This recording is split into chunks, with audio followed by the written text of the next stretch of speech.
All right, I think we're going to get started. And I'd like to welcome everyone to the October 15th meeting of the Merrimack School District Budget Committee. And I ask that you all please rise and join us in the Pledge of Allegiance. I pledge allegiance to the flag of the United States of America and to the republic for which it stands, one nation, under God, indivisible, with liberty and justice for all.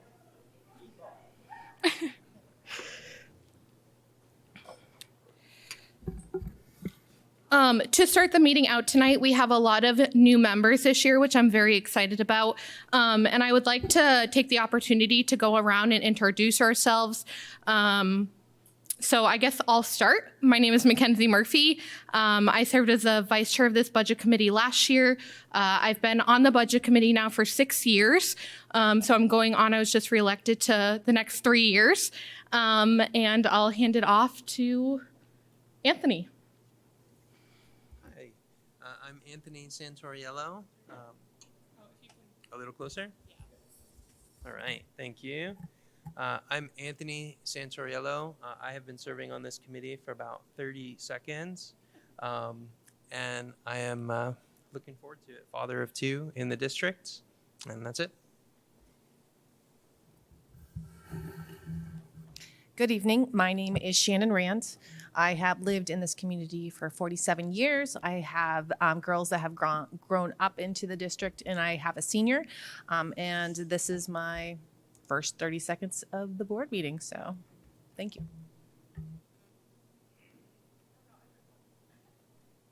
Hi, I'm Dan Coakley. I've been on for 2 terms.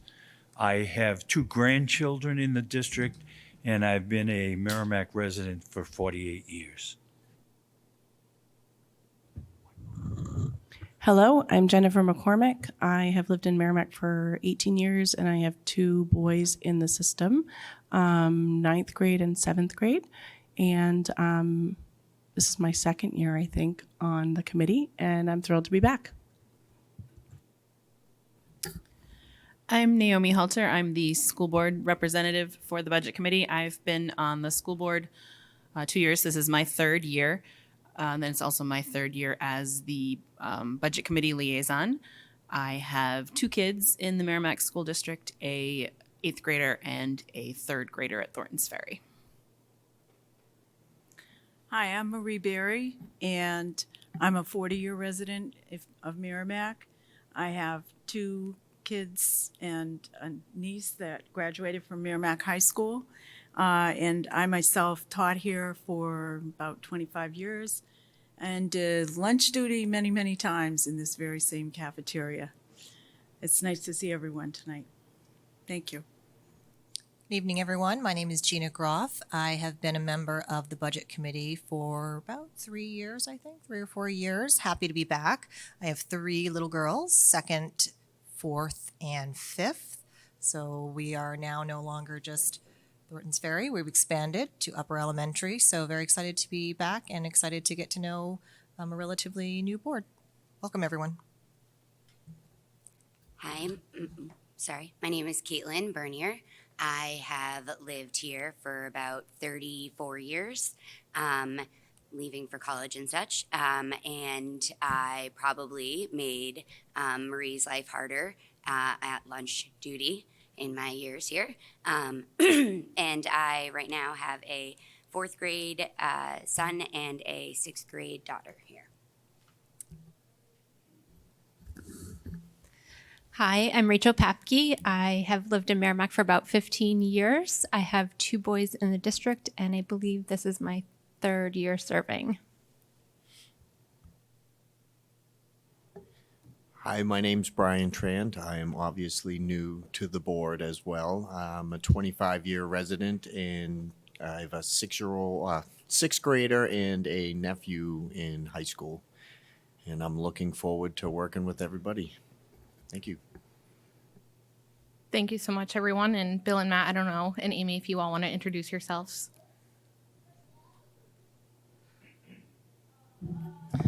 Hi, my name is Matt Chevanel. I'm the Assistant Superintendent for Business.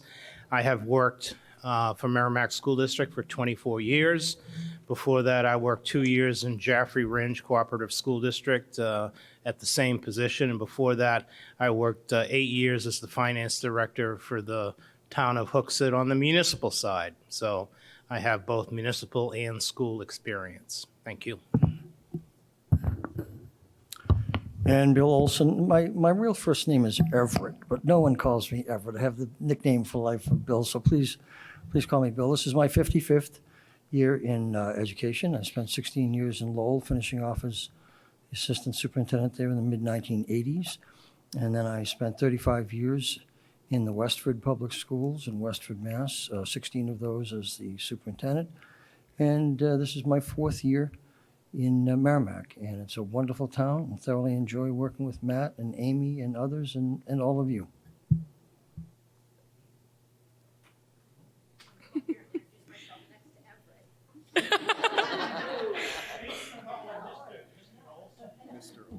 So I'm Amanda Doyle. No one calls me Amanda either. So we're sort of like questionable, I guess.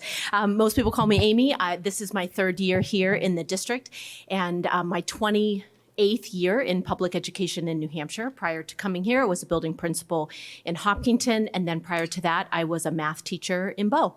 So happy to be here and continuing to learn from all of you. Great. Thank you all so much. I'm super excited for a productive year with all of you and to get to know each of you. Included in your packets tonight, you will see a sheet that has everyone on this committee with the information, their phone number, address, email, all of that stuff. If you can just look it over and make sure that your contact information is correct, and if not, to let Pat know so that she can update it and send it out to you all as well. The next item on the agenda is participation from the public. There's a lot of blue chairs out there tonight, so seeing none, I'm going to close that item of the agenda. The next item is the reorganization. So every year we need to elect a chair and a vice chair. I currently serve as the acting chair. Last year we had a chair who stepped down, so I assumed her role as I was vice chair. So at this time, I'll ask for any nominations for chair. I'd like to nominate Jen McCormick, chair. Any other nominations? I nominate Mackenzie Murphy for chair.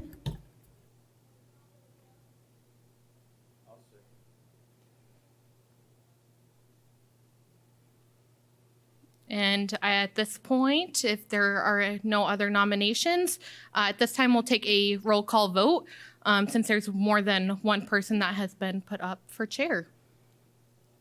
Yes, Anthony? Just a question. Sure. Is it okay if, I mean, a lot of people probably don't know either of you. Mhm. Is it okay if we hear a little bit about kind of your background and your aspirations and things before we just rush into a vote? I think that's fine. Jen, would you like to go first?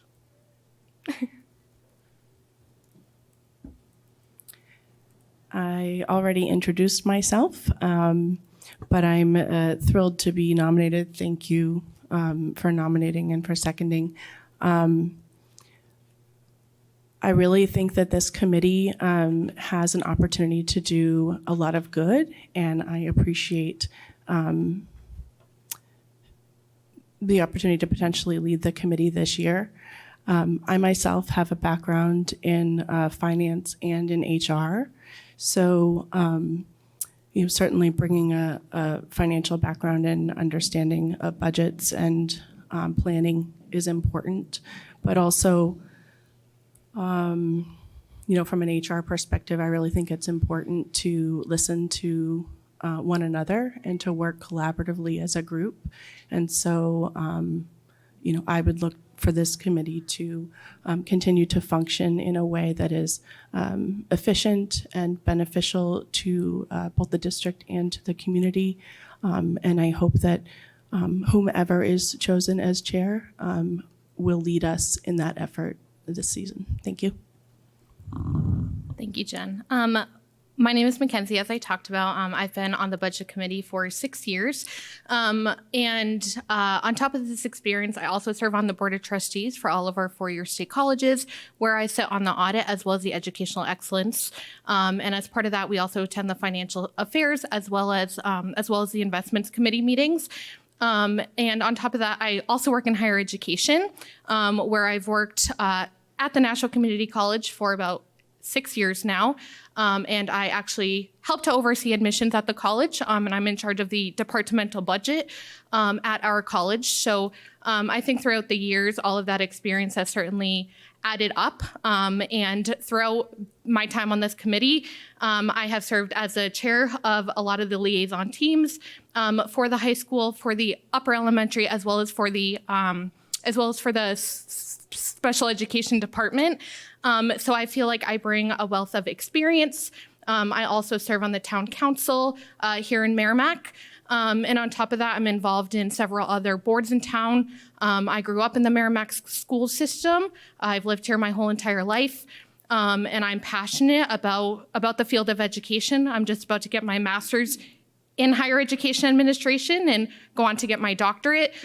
So again, I'm very passionate. I feel like there's a huge opportunity to be able to make sure that everyone is on the same page and that we work with our district educators, that we work with our parents, and that we work with our taxpayers to make sure that our taxpayer dollars are being spent effectively, and that we're making sure that we address not necessarily the wants of our teachers, but our needs. And I think that's critically important to making sure that when it comes time for like the accreditation of our schools, that we're adequately being able to meet those needs.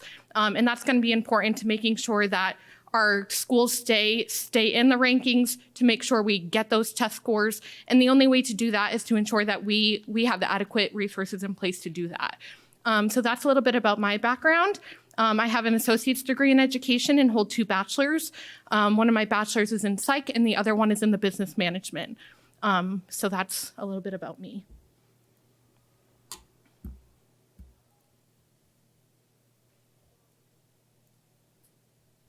So at this time, I'll call for a roll call vote. Pat, whoever you want to start out with first is fine.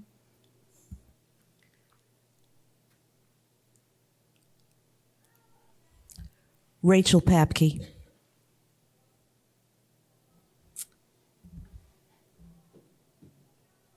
I will vote for Mackenzie.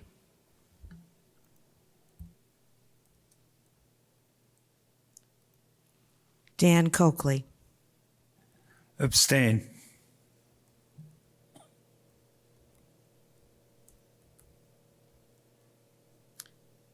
Brian Trant. Jen McCormick.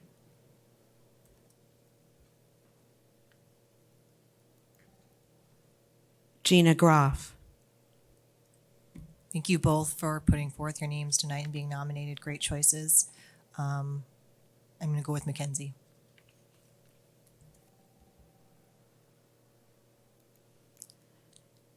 Naomi Halter. Mackenzie. Caitlin Bernier. I'm going to go with Jennifer.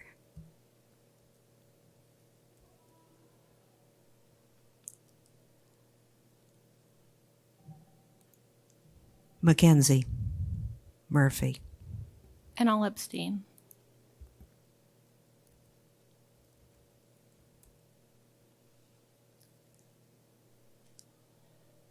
Jennifer McCormick.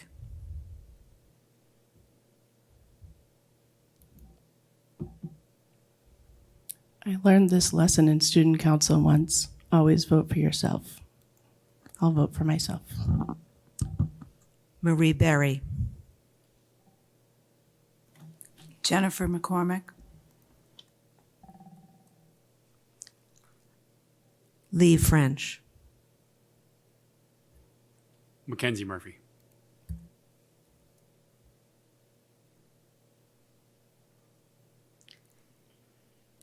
Anthony Santoriello. Jen McCormick. Shannon Rand. Jen McCormick.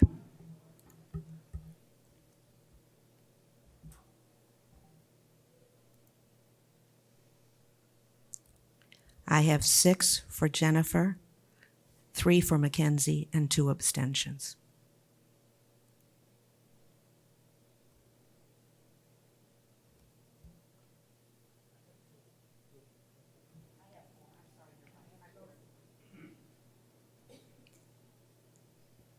I apologize. It is 4. 6 for Jennifer, 4 for Mackenzie, and 2 abstentions, which equals 12, which is the number of people that are here tonight. So Pat, at this point, would I allow Jen to take over? Oh, what is the pleasure of the board? And congratulations, Jen. I think you'll be a fantastic chair, and I'm very excited to work with you this year. Thank you.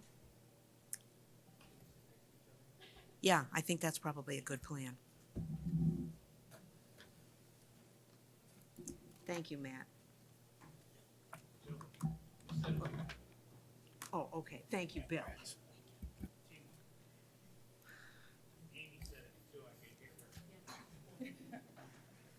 Yeah. No, I typed 4. I don't know why I said 3.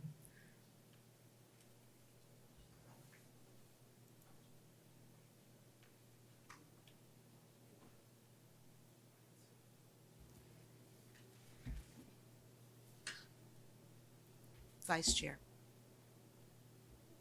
Do you want to take over? No, please continue. I'd like to observe as a mentor. Thank you. Okay. I would like to put up the elections for vice chair for the committee. So if anyone would like to put forward a name for the vice chair.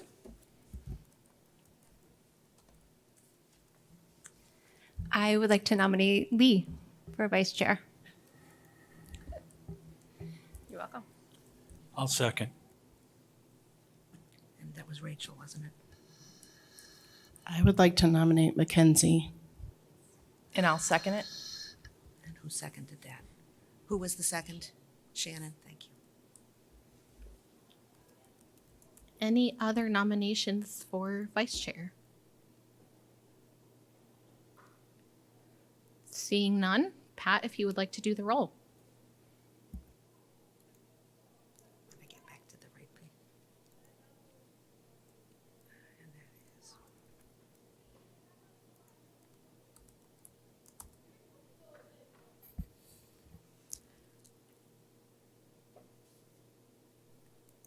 Gina Groff. That's why I do these this way. I don't even know if you want this. Did you want people to talk? Yeah. Could Good you point. talk? Did you want them to introduce themselves again? Yeah, it might be good. Yes. No, you don't have to do it again. Yeah. No, we know you.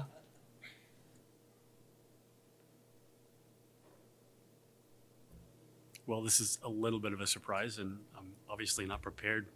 Thank you for the nomination. I appreciate your trust in me.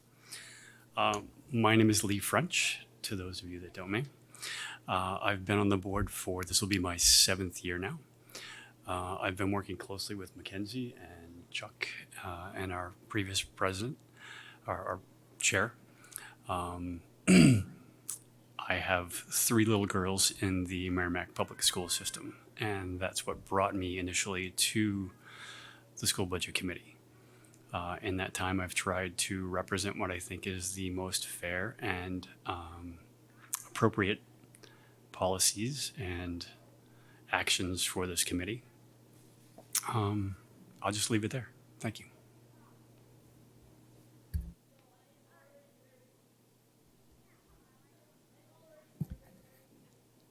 Gina.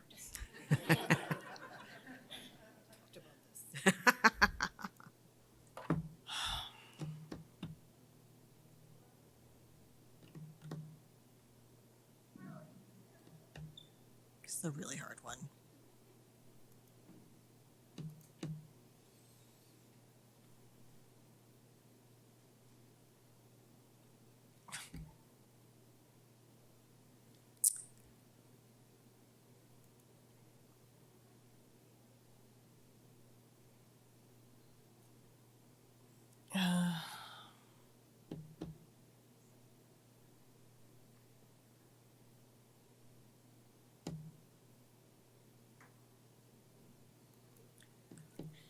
I'm sorry. This is.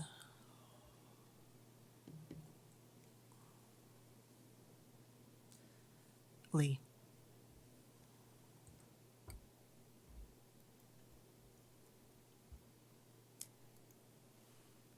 Brian Trant. Mackenzie.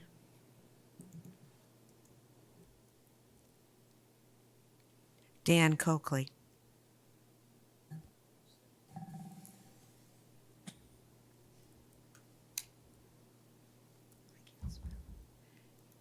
Caitlin Bernier. Mackenzie. Shannon Rand. This is really hard. They're both my neighbors.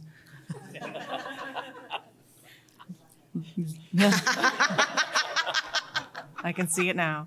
I feel for you, Gina.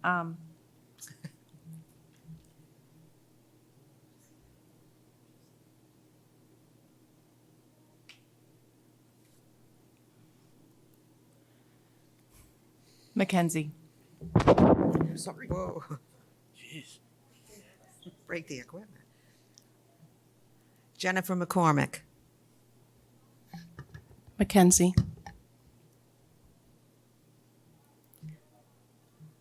Caitlin Bernier. I'm going to say Mackenzie twice. Where did I put that X then? Marie Berry. I put the X in the wrong place. I'm Mackenzie. sorry. Yeah. Yes. And you said Mackenzie. Got it.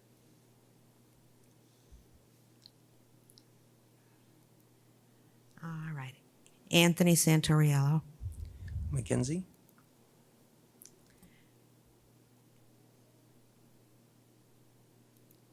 And Naomi.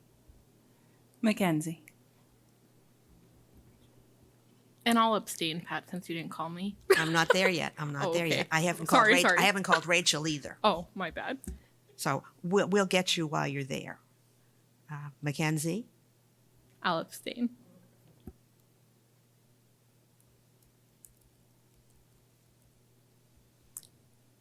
And then there's Rachel.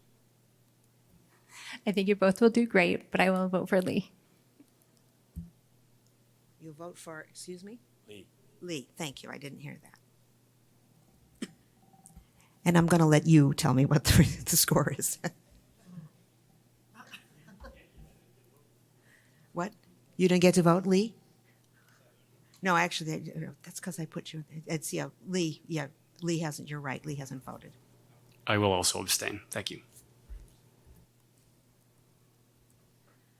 Yeah, I see 3 abstentions.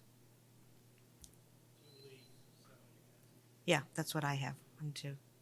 Yeah. Yeah, 7, 2, and 2, and 3 abstentions. And that makes 12.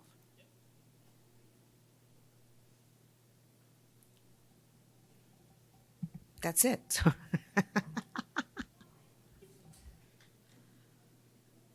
No more roll calls tonight, please. No, I just had Mackenzie next to each other, so all right.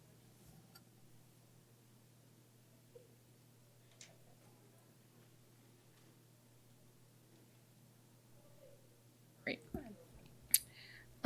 All right, so the next item on our agenda is to have our Chief Education Officer, Bill Olson, present his proposal on the process for the budget for the 25-26 year. So, Bill? Thank you, Mackenzie, and this is only for your consideration. First of all, I have to apologize. I have run this PowerPoint about 10 different times with no problem whatsoever, and I just noticed that some of the print is not on the right side. So if I have time tonight, I'm going to run next door, run off the copies with all of the print on the pages and bring them back to you. And I apologize. I did not notice this until I just looked at it about 10 minutes ago. What's that, Rachel? Yeah, it's just, it's very frustrating when I've run it so many times. We can fix it. You know what? Post it It's on on, the it's on, website. it's on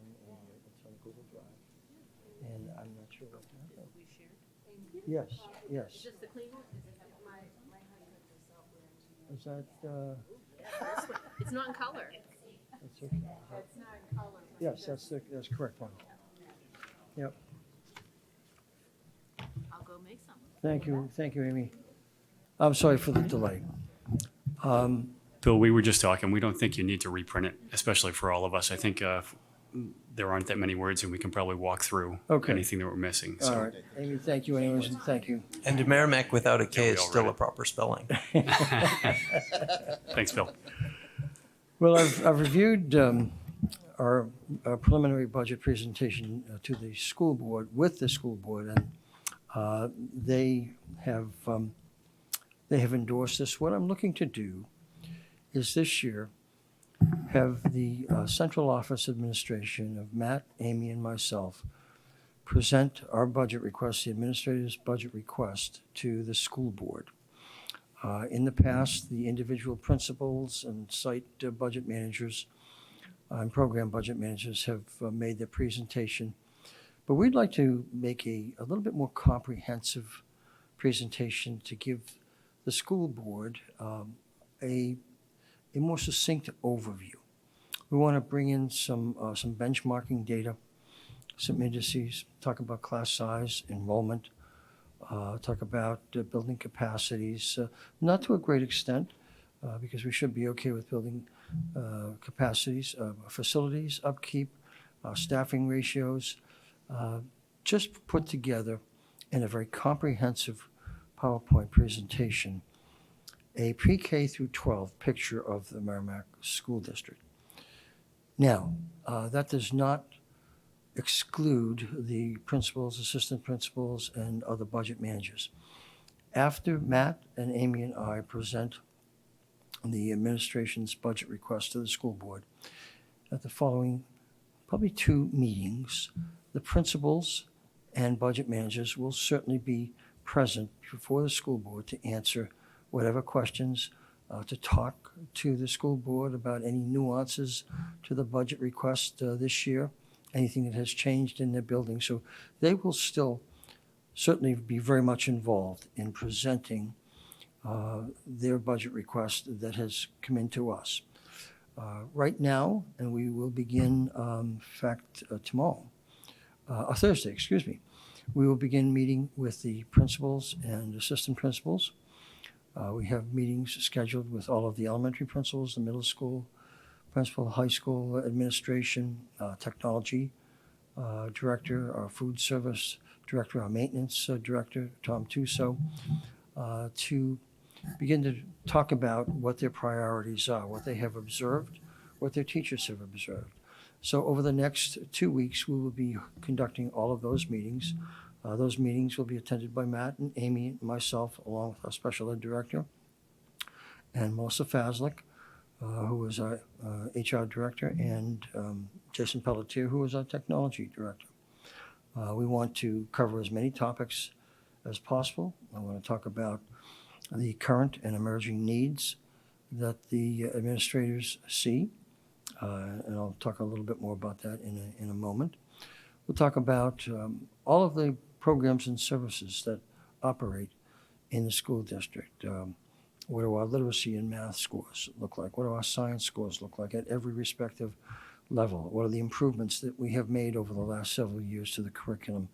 Working diligently with the staff, and the staff have been wonderful in participating in a lot of professional development to learn about and implement new programs that we have brought, and Amy has done an extraordinary job in bringing curriculum improvements along with the staff and the administrators to the school district. So that in addition to meeting with the principals and assistant principals, we also will conduct once again this year sort of a listening tour where after school we will be meeting with the staff on a voluntary basis because we don't want to violate any collective bargaining agreements with respect to numbers of after-school commitments to meetings. We've done that in the past, and we will do that again this year. We're going to ask the teachers, because they are closest to the students, what's working well, where do we need to improve, what are the current needs that they see emerging, and what do they see coming down the road as perhaps future priorities that we need to address in the budget, knowing that, you know, this is always a classic economic problem of unlimited needs and limited resources. As you know, we're dealing with over 3,000 students, each one of whom is different, which makes them all the same because they are different, but makes it intriguing in terms of how do we meet their needs in a variety of curriculum areas, in a variety of social, emotional areas, and how do we provide as much academic support as possible. Because as you know, every child has one chance every year at a grade level, and we want to make sure that it's a wonderful experience for them. So we will be meeting with once again, the administrators. We'll be meeting with the teachers over the next 2 weeks. That gives us a good idea of what priorities we want to develop and present to the school board in our budget request to the board. We will do that. The school board will deliberate and look for any efficiencies as they always do. Can we reallocate any resources within the budget, which sometimes can occur, sometimes is more difficult than at other times. And what are the requests that we're bringing forward that really are of a top priority? Because we understand, and we heard the message last year from the taxpayers, that these are difficult times for people. There really are no good times when it comes to taxation in any community in the country. But we heard what the voters had to say, and we want to make sure that we bring forth a budget that meets the highest priorities with an awareness of our responsibility not only to children, our staff, but also to our taxpayers in Merrimack. Now, beyond that, the school board, once the school board develops a request, here is where I'm going to present an idea to you for consideration. If you like it, fine. If you don't, and I understand. My plan is for Matt and Amy and I, with representatives from the school board, to present our budget request, to present the school board's budget request to you. In the past, we've done it sort of piecemeal with each individual principal of a building or each budget manager coming in.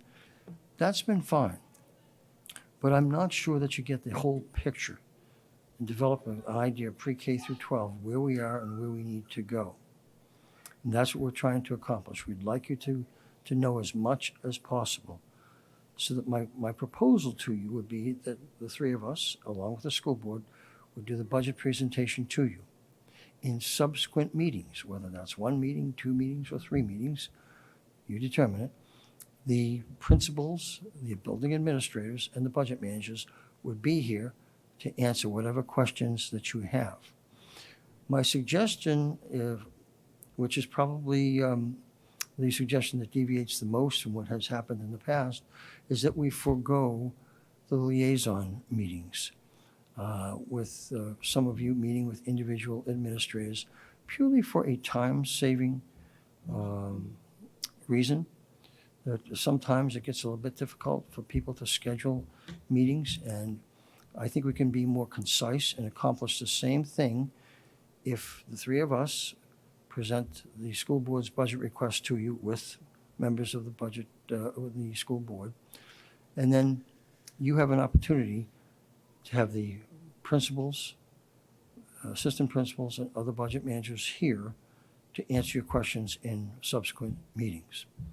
So you would still have that interaction with them. And so what are the main differences? Well, the main differences I'm proposing is to forego the liaison meetings, because you would still have quite ample opportunity to interact with the individual budget administrators, and that we would forego, or you would forego, the liaison meetings.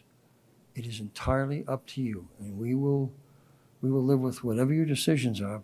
What I was trying to do is make it more clear, more concise, more focused, and in a more compact amount of time. We ran late last year, and we don't want to do that this year. That put the school board under pressure, put you under pressure. And so we're trying to streamline things a little bit. Only a suggestion for you. We will live with whatever you decide. Can I ask a question? So, if perhaps everyone here was willing to really put the time in to finish the due diligence and have those meetings and things, do you think also a possibility could be that the budget administrators and budget managers still give their presentations, and we can still do the liaison meetings, but in addition to that, because you have kind of higher level vision and ticking and tying that you want to do, could you also do your own presentation in addition to it? My interest is in doing the presentation. Matt, Amy, and I doing the initial presentation to you with the school board, Anthony. The involvement of the administrators, the continuation or non-continuance of liaisons is up to you. But our plan is to still present an overview of the budget. They will be here for follow-up meetings for you to ask any questions of them that you wish. Okay. So I think what I'm hearing is that you would like to give us a global view first. And those meetings that we'd have after that, am I understanding that the school board would attend those as well? I'll leave that up to the school board. They have not in the past, and I Okay. didn't anticipate them or Okay. don't anticipate them. I didn't understand that then. But after we give the global overview, Marie, then the subsequent meetings, at your discretion, in terms of scheduling, would have the principals, assistant principals, and other budget managers here to answer whatever questions that you might have about the individual school budgets. We're going to have a little bit different format this year, just a minor changes. We're going to have a budget request, a new budget request sheet for new either personnel programs or services that will clearly delineate what's being asked at each site. And we will aggregate that, and I'll have that in my budget message so that you clearly know what is being requested that's new for fiscal 2026. You'll see that in the individual budgets, and you'll see the summation of that in my budget memo to you that Matt and Amy and I will work on. Jen, if you want to go, and then Rachel, and then Gina, and then Caitlin, did you have? Okay. So Dan. I support the proposal that you make. In fact, looking back at last year, I was thinking of eliminating liaison committees as well. I prefer to have the idea of having those department heads or budget managers come to this meeting and present to our group as a whole instead of to individuals that have to sort of relay that message to the rest of the group. So I'm on board with the elimination of the liaison meetings. I do think it would be a time saver. I would like to hear your global budget proposal as a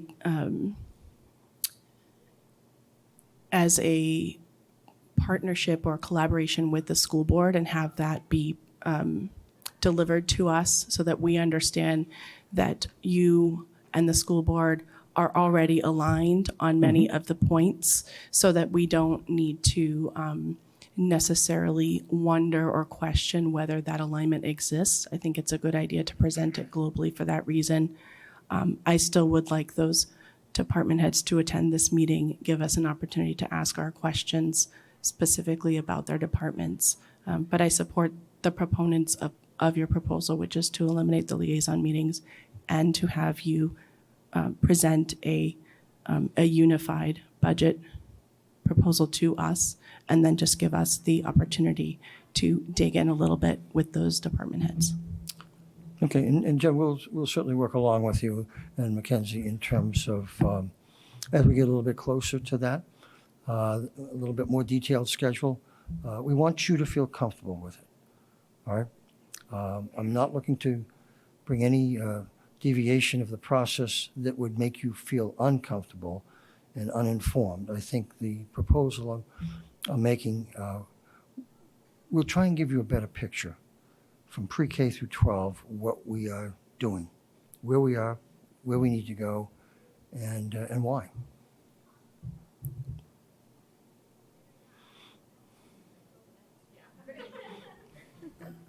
Thank you.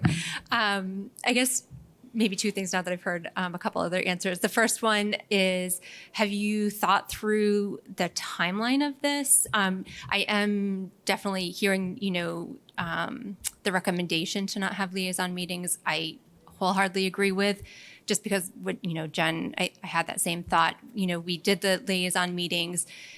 We could report back, but then it still took a very long time to get through everybody else's questions. And so it would just either be more streamlined to do it all at once or eliminate totally. So I am, I do think I'm a proponent of that. But just timeline overall, how do you see it playing out in terms of it? Do you still think it'll be the same duration? Do you think it'll be a shorter duration for how many times we meet? Well, Matt has been working for quite some time on an aggressive schedule, so I won't steal his thunder. You want to steal my thunder? Okay.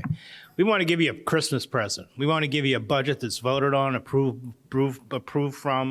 by the school board and deliberated by the administration. So I know last year we kind of bled into meetings of the school board in January. That was an aberration. Usually before Christmas time, we have the books ready, and come January 1st or January 2nd, whenever the 1st, you are ready to go and start your deliberations because the board is done with their business at that point in time. So that's how we have it mapped out currently, and that's how it's going to happen. We're going to get it done. Yeah. I haven't specifically talked to our chair about this, but we had discussed it previously, like months ago, where we're intending to build in some snow days into our budget deliberation schedule, which we did not do last year, which was a mistake. So yeah, because we're committed to being done on time too. Okay, thank you. And then just my one other thing that I wanted to ask. So Bill, you said that you'll have distinct budget requests as part of, anything new that's coming up that needs to be supported.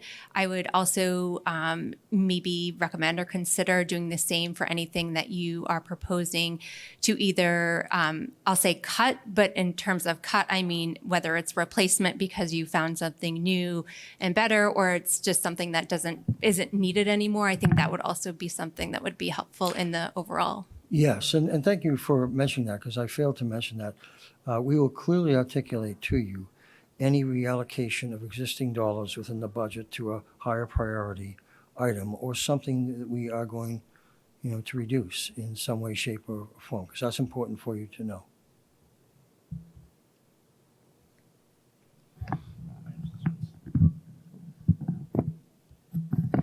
There's one thing that happened in the past that I didn't see happen in the last few years. Maybe it did. But what's really helpful that I found out for the budget committee is to attend the school board meetings while they're going on with the budget book in hand, everything like that. I used to see Bill Cummings there all the time. I used to see 4, 5, 6, 7, 8 budget committee members sitting in the audience, listening to the principal's presentation, listening to the board's deliberation, everything like that. It really kind of gives you a leg up on getting into it, so you're not coming into it cold. You've received a lot of, Lee, I used to see you there too.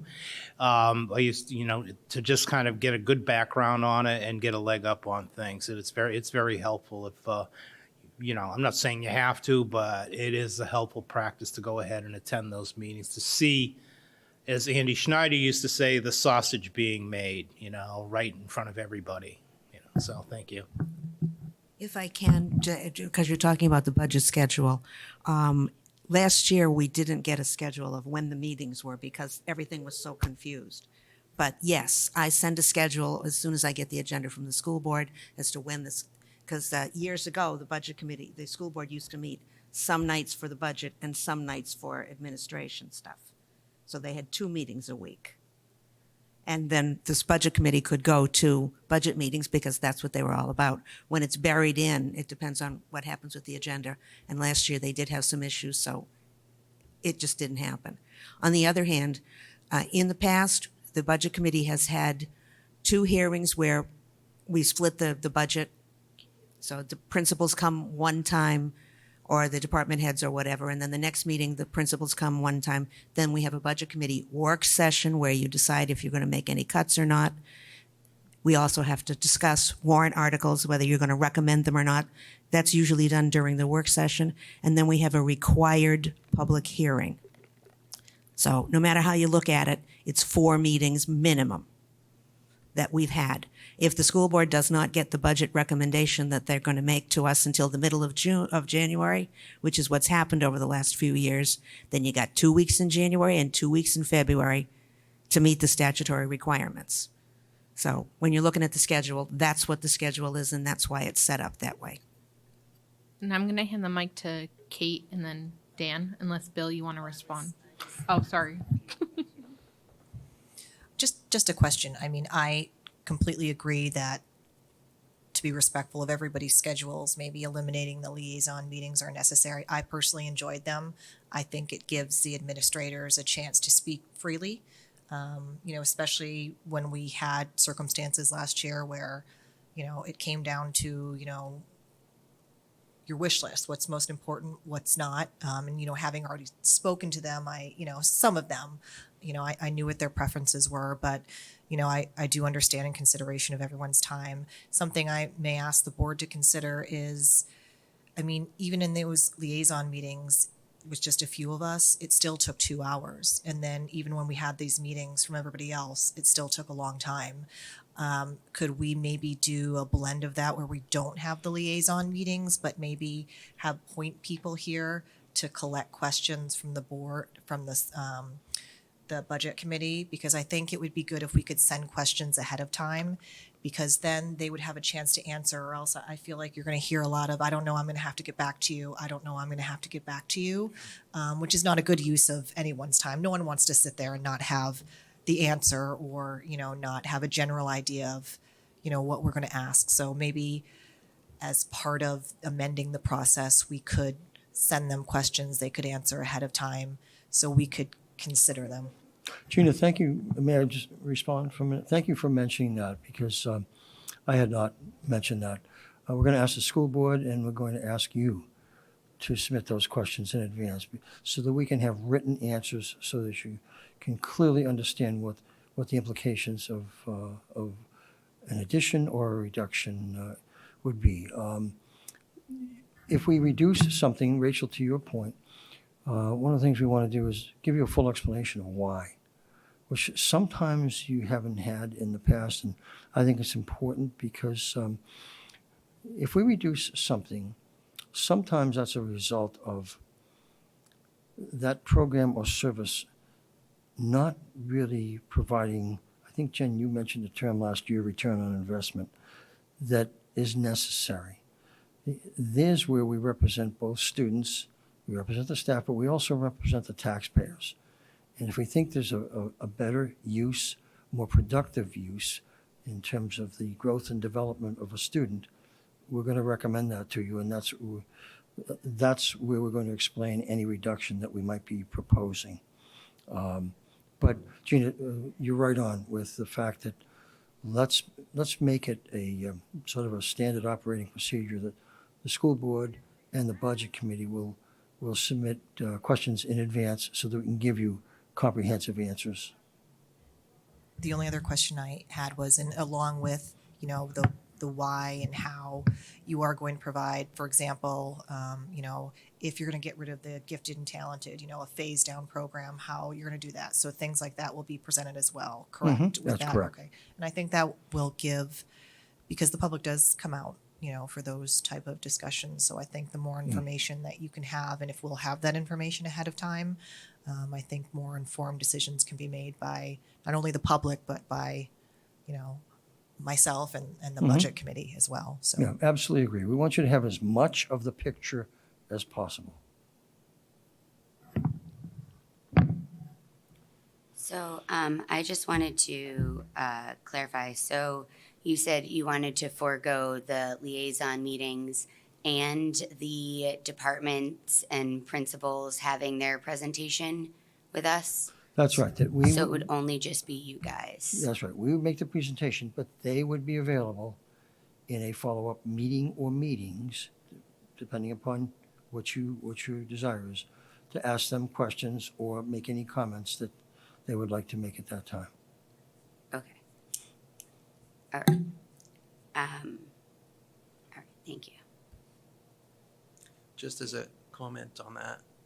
Oh, I'm sorry, did I skip? I would just love to see the department heads be able to give their presentations, and then also, in addition to that, see you give yours. That's all. I'm wholeheartedly opposed to this for 3 reasons. The first one is, Bill, you stood in front of this committee a couple of years ago and invited all of us to visit the schools. Mhm. And I told you I would take you up on that. And I did. You I did. showed up at your office Yep. and asked because I want to make sure I followed chain of command. And I got a message from you left on my phone that said you don't want me in the schools at all. So that left a bad taste with me. But I hear you saying this is going to save time. Mm-hmm. Let me ask you this.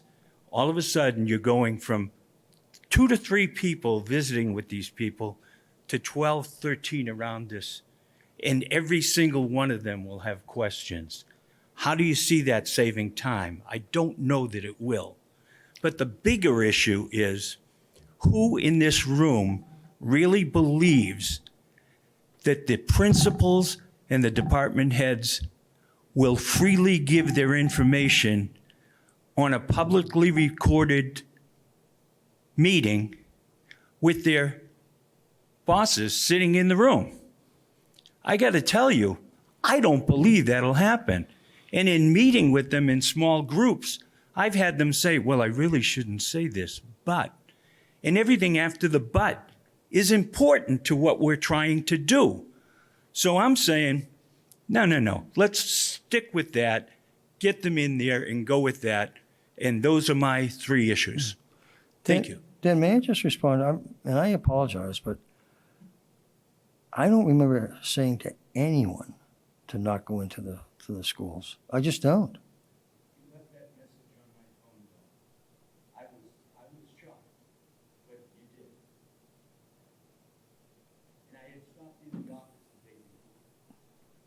Well, okay.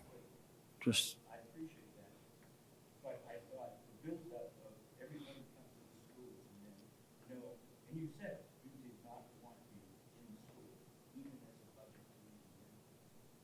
Well, I just don't remember because that has not been my stance. I mean, we have a very trusting, respectful culture.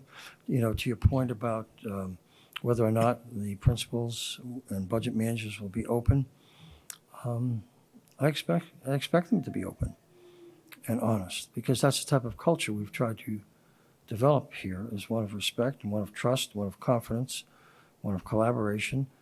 And I mean that seriously. I don't want anyone feeling like they can't make a comment about something. But I just, I'll accept what you say, but I don't recall saying to anyone that you can't or shouldn't go into Fact. schools. Fact. Thank you.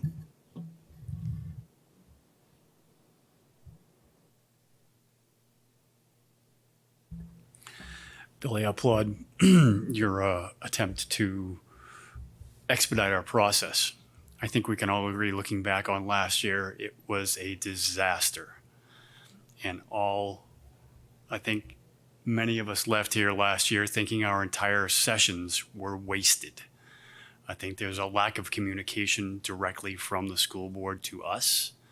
I think that's been an issue for many years and it has not changed.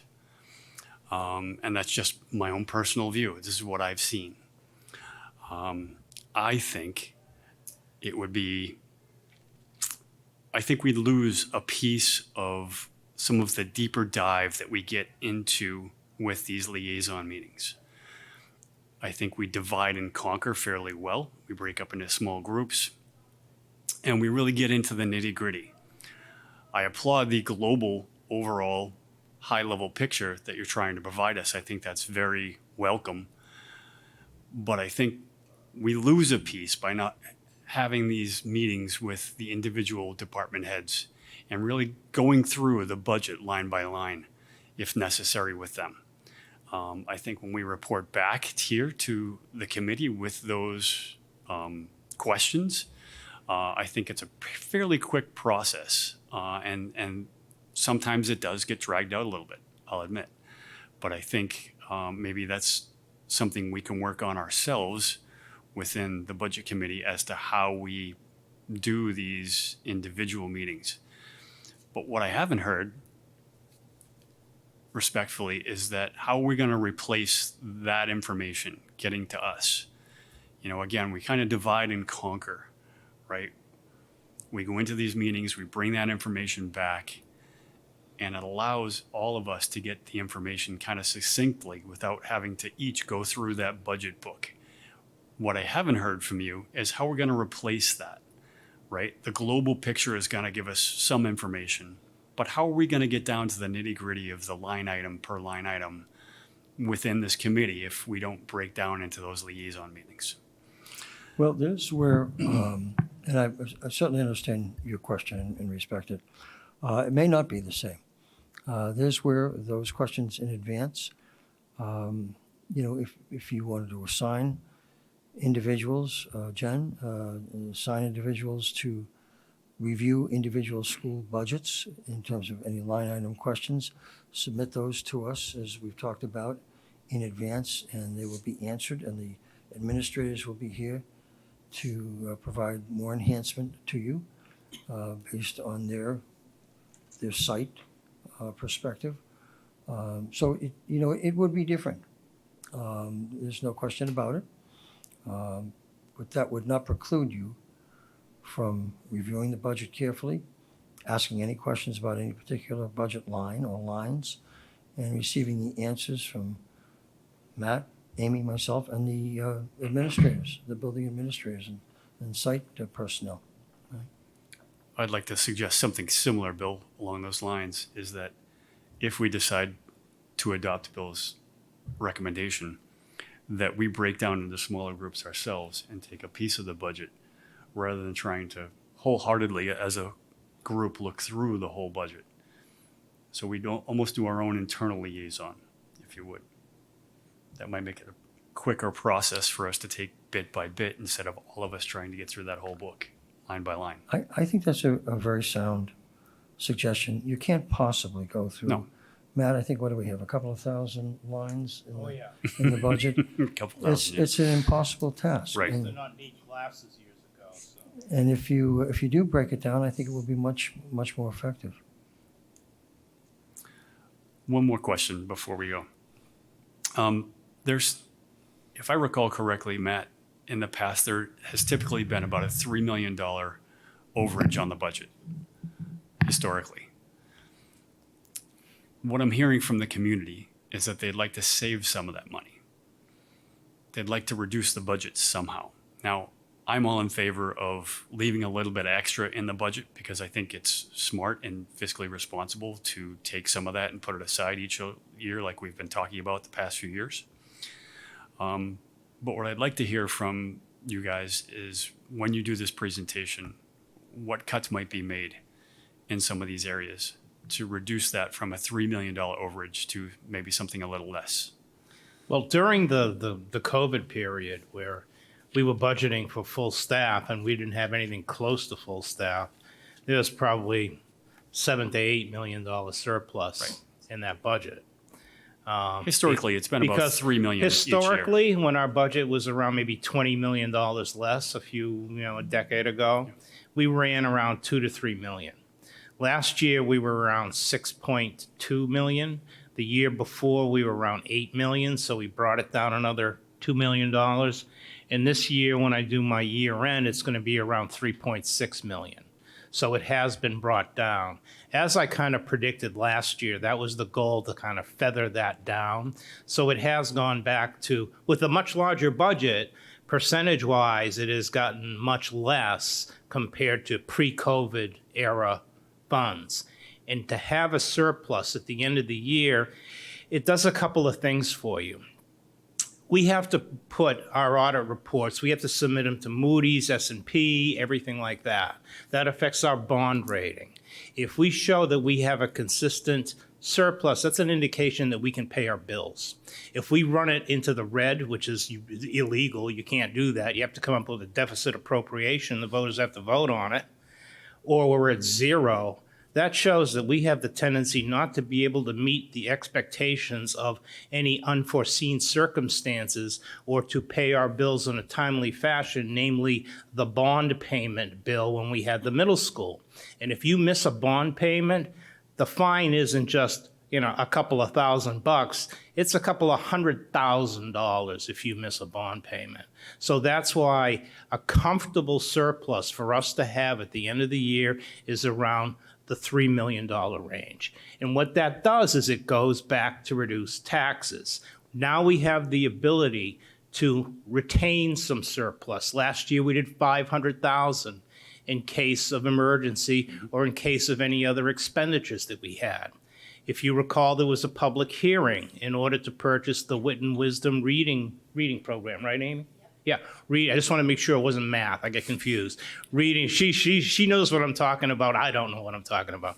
So the reading program, which is around $289,000, we had that. So we took it from that 500,000. Although you will see it in the operating budget because accounting-wise, I have to show it as an expenditure. But that's essentially where the money came from. This year, we're looking at retaining around $850,000 just in case. And we'd like to kind of keep it at that area to maintain the 3.6 going back. And then we'll see what next year is. But to drop below 3 million to get in the twos on a $90 million budget, that's kind of cutting it close. I mean, Town of Merrimack probably has $8 million surplus right now. I know because I see the tax rate papers. And so that's what they run with on their budget, which is around a $40 million budget. And so that's something that DRA recommends for them. It's good financial practice. And so that's what we try and do. So we try and keep it around the $3 million range because it goes back to reduce your taxes. If we spend, it's not, you have the appropriations, but really your expenditures at the end of the year is what dictates how much taxes you're going to pay. Because if I have money left over and we give it back, that's going to reduce what you have to pay in taxes. If I don't have any money at the end of the year, guess what? You're going to pay more taxes. You make it up one way or another. So that's my little speech for that one. But around the $3 million range is a good surplus to have historically, and it's really looked upon favorably by financial institutions, especially if you're talking about bonding. That affects our rates. Matt, And it I re- affects the town's rates too, because if the town goes for a bond issue, and I know they've been talking about doing a safety complex for a couple of years now, probably $30 million. I don't know what it is. I've heard kind of rumor of what it might be. We have to fill out our financials too, because it affects the town's bond rate also. So it's important. Matt, I really appreciate your explanation of that. Yeah. Not just for myself. I agree with everything that you just said because I've been here long enough to have listened to it. You've said it multiple times, but I think the general public doesn't quite fathom why we have that overage. So it's important for us to keep.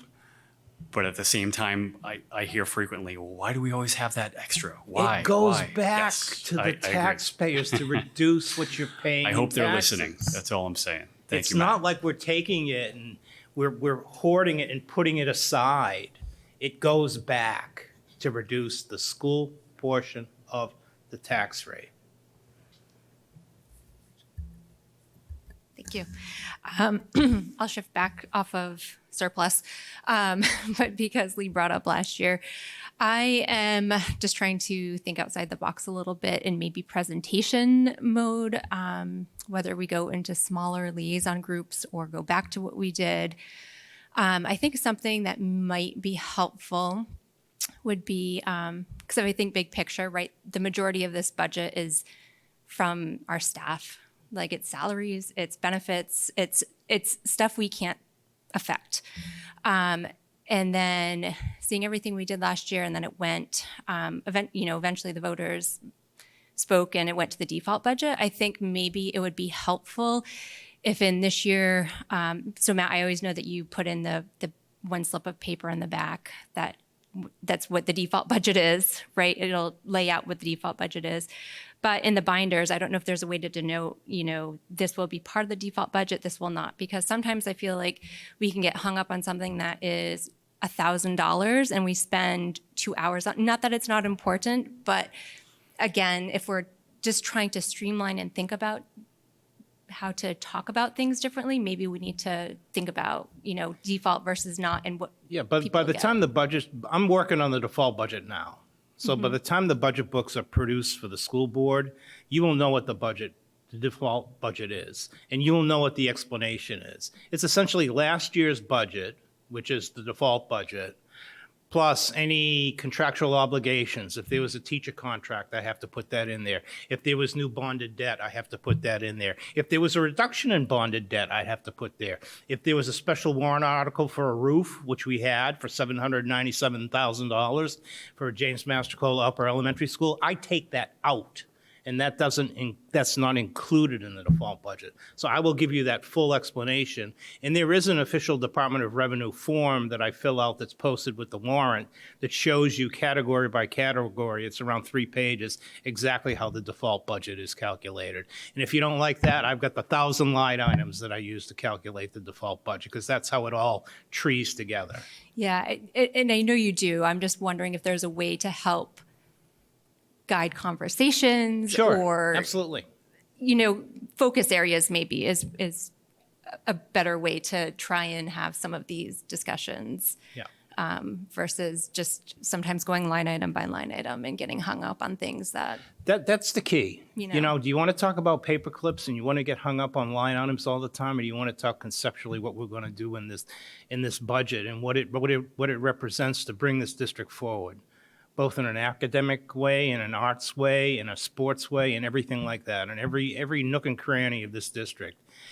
So goes the high school, so does the district. So goes all the elementary schools, so goes your property values.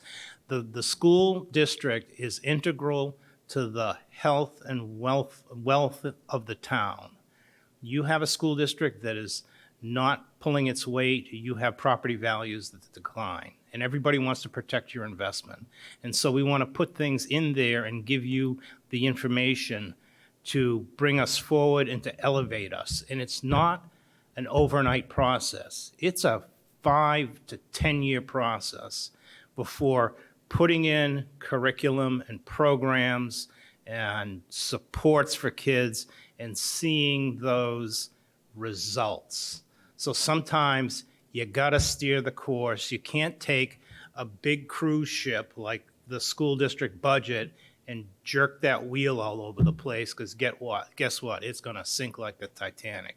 You have to give it some time, and you have to have faith in your administration to make sure that they're on the right course. So you have to kind of look globally and a little bit beyond how many desks are you buying for the kindergarten classroom. That matters, but overall, what matters is the results over the long term. Yeah, and I agree. And so that's why I'm hoping that you guys can have recommendations too on those focus areas to maybe not, repeat last year with some of the. Amy's working on that right now. Yeah, okay. Good job, Amy.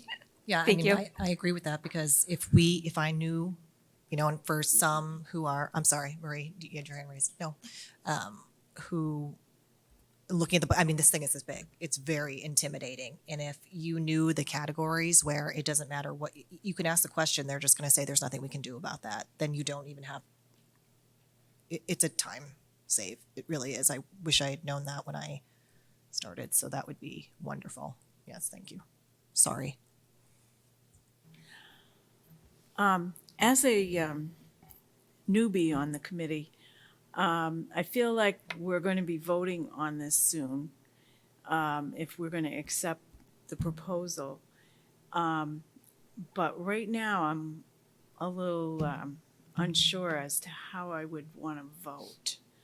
So I think it might be helpful to know a little bit about what these liaison meetings were.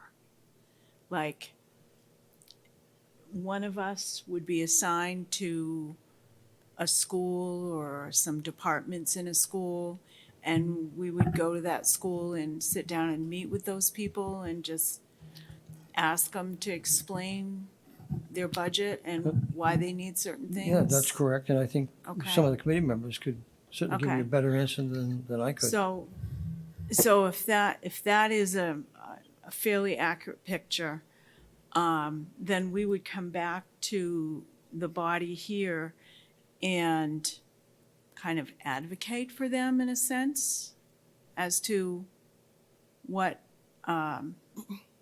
they need and why they need it. Does that sound accurate? Okay. Yeah. That sounds like kind of a valuable thing to have. Sure. I'm actually not going to answer because I think that the nods answered your question.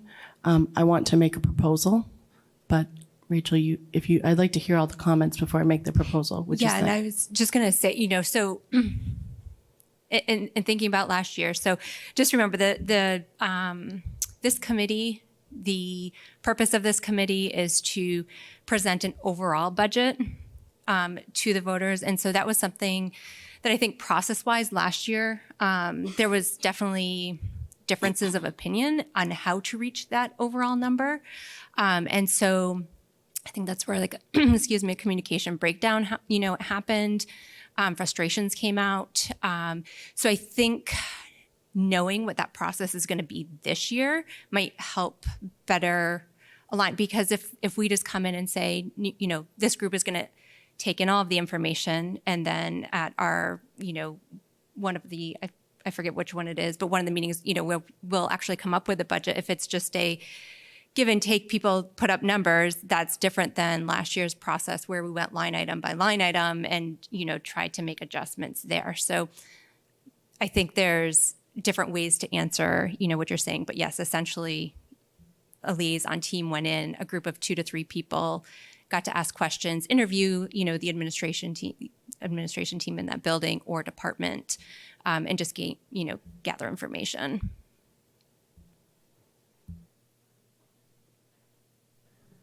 I was actually on board until Dan made the comment about speaking freely in this environment, which actually made a lot of sense. I feel like somebody would be more apt to tell you exactly how they feel when it's not televised and they're not in this setting, to where they may fear repercussions if they say the wrong thing or do the wrong thing or ask for the wrong thing. So, I'm an hour or so into this, but it was all sounding good, but then he made a very valid point, which if I was it's like being a child in front of your parents. Are you going to tell them exactly what's happening, or are you going to go in the other room and tell someone else exactly what's happening?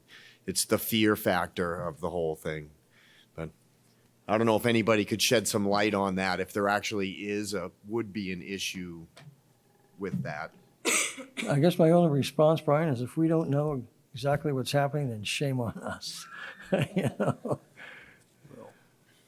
There's also, I think there's, you have your perspectives and your intentions and things, and sort of funneling everybody's, what everybody brings to the table through the specific lens of what your, individual objectives are. I can see that a little bit like the game of telephone, where, there's a lot potentially of information that sort of doesn't make it through the funnel if it all tries to go through you folks.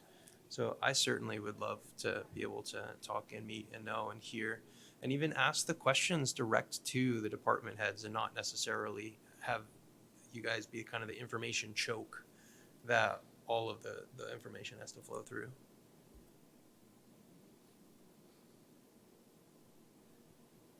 I'm trying to think of how to phrase this, and I'm not sure I'm going to get it right.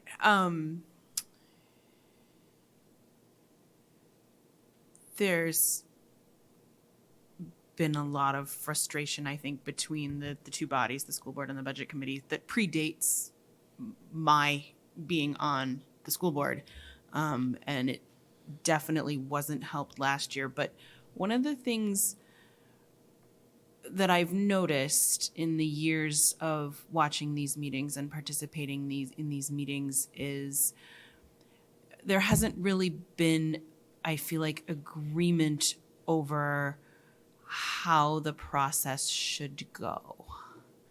And I'm glad that you're having this discussion now to sort of set expectations ahead of time. I think that's really important.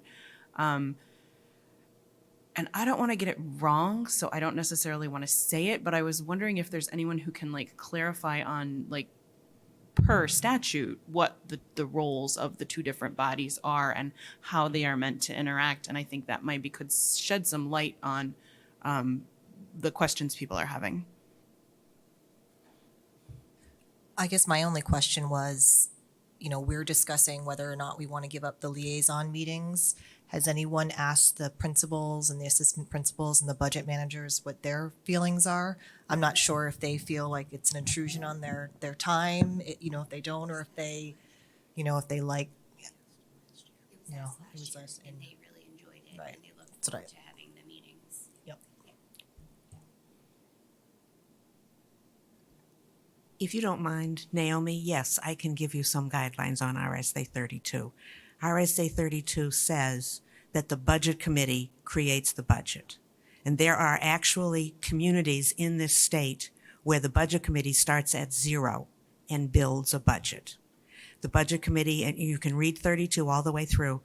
A lot of the problem here is the fact that in the budget committee, and to be perfectly honest, this is the first year I saw it, it says that the school board submits a recommendation to the budget committee.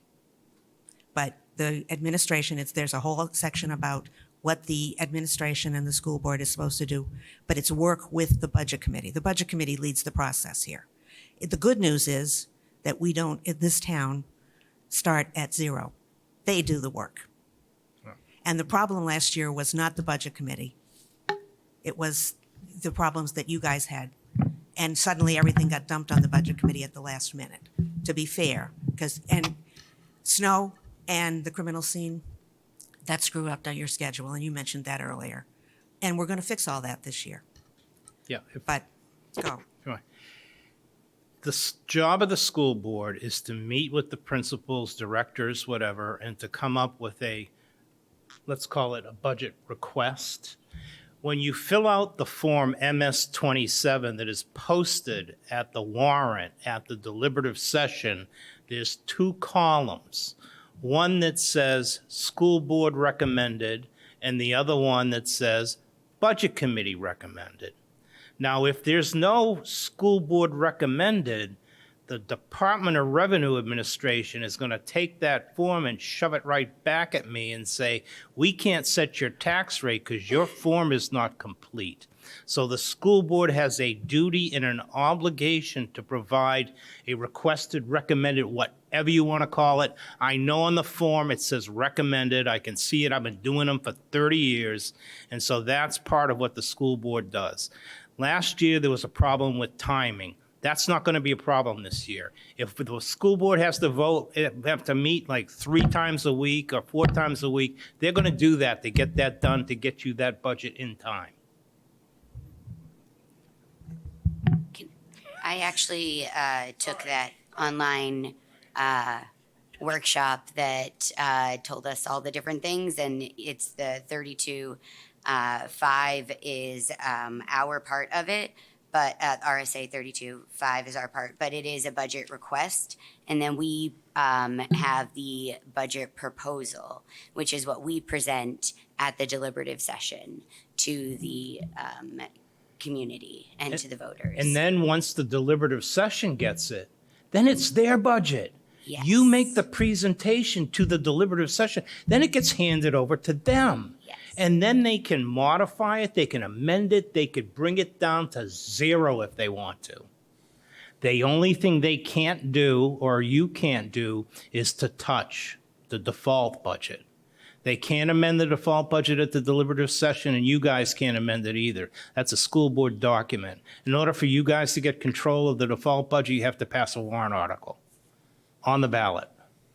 So, but yeah, it becomes the people's budget once it hits the deliberative session. Whatever's decided there, that's what goes on the ballot. Naomi? I think what I was getting at in asking that question is sort of for everyone to think about their philosophy around a budget. Like when I was looking at the budget last year, and I'm saying this for the new folks, so I'm sorry, people have heard me say this before. I did actually read the whole book line by line.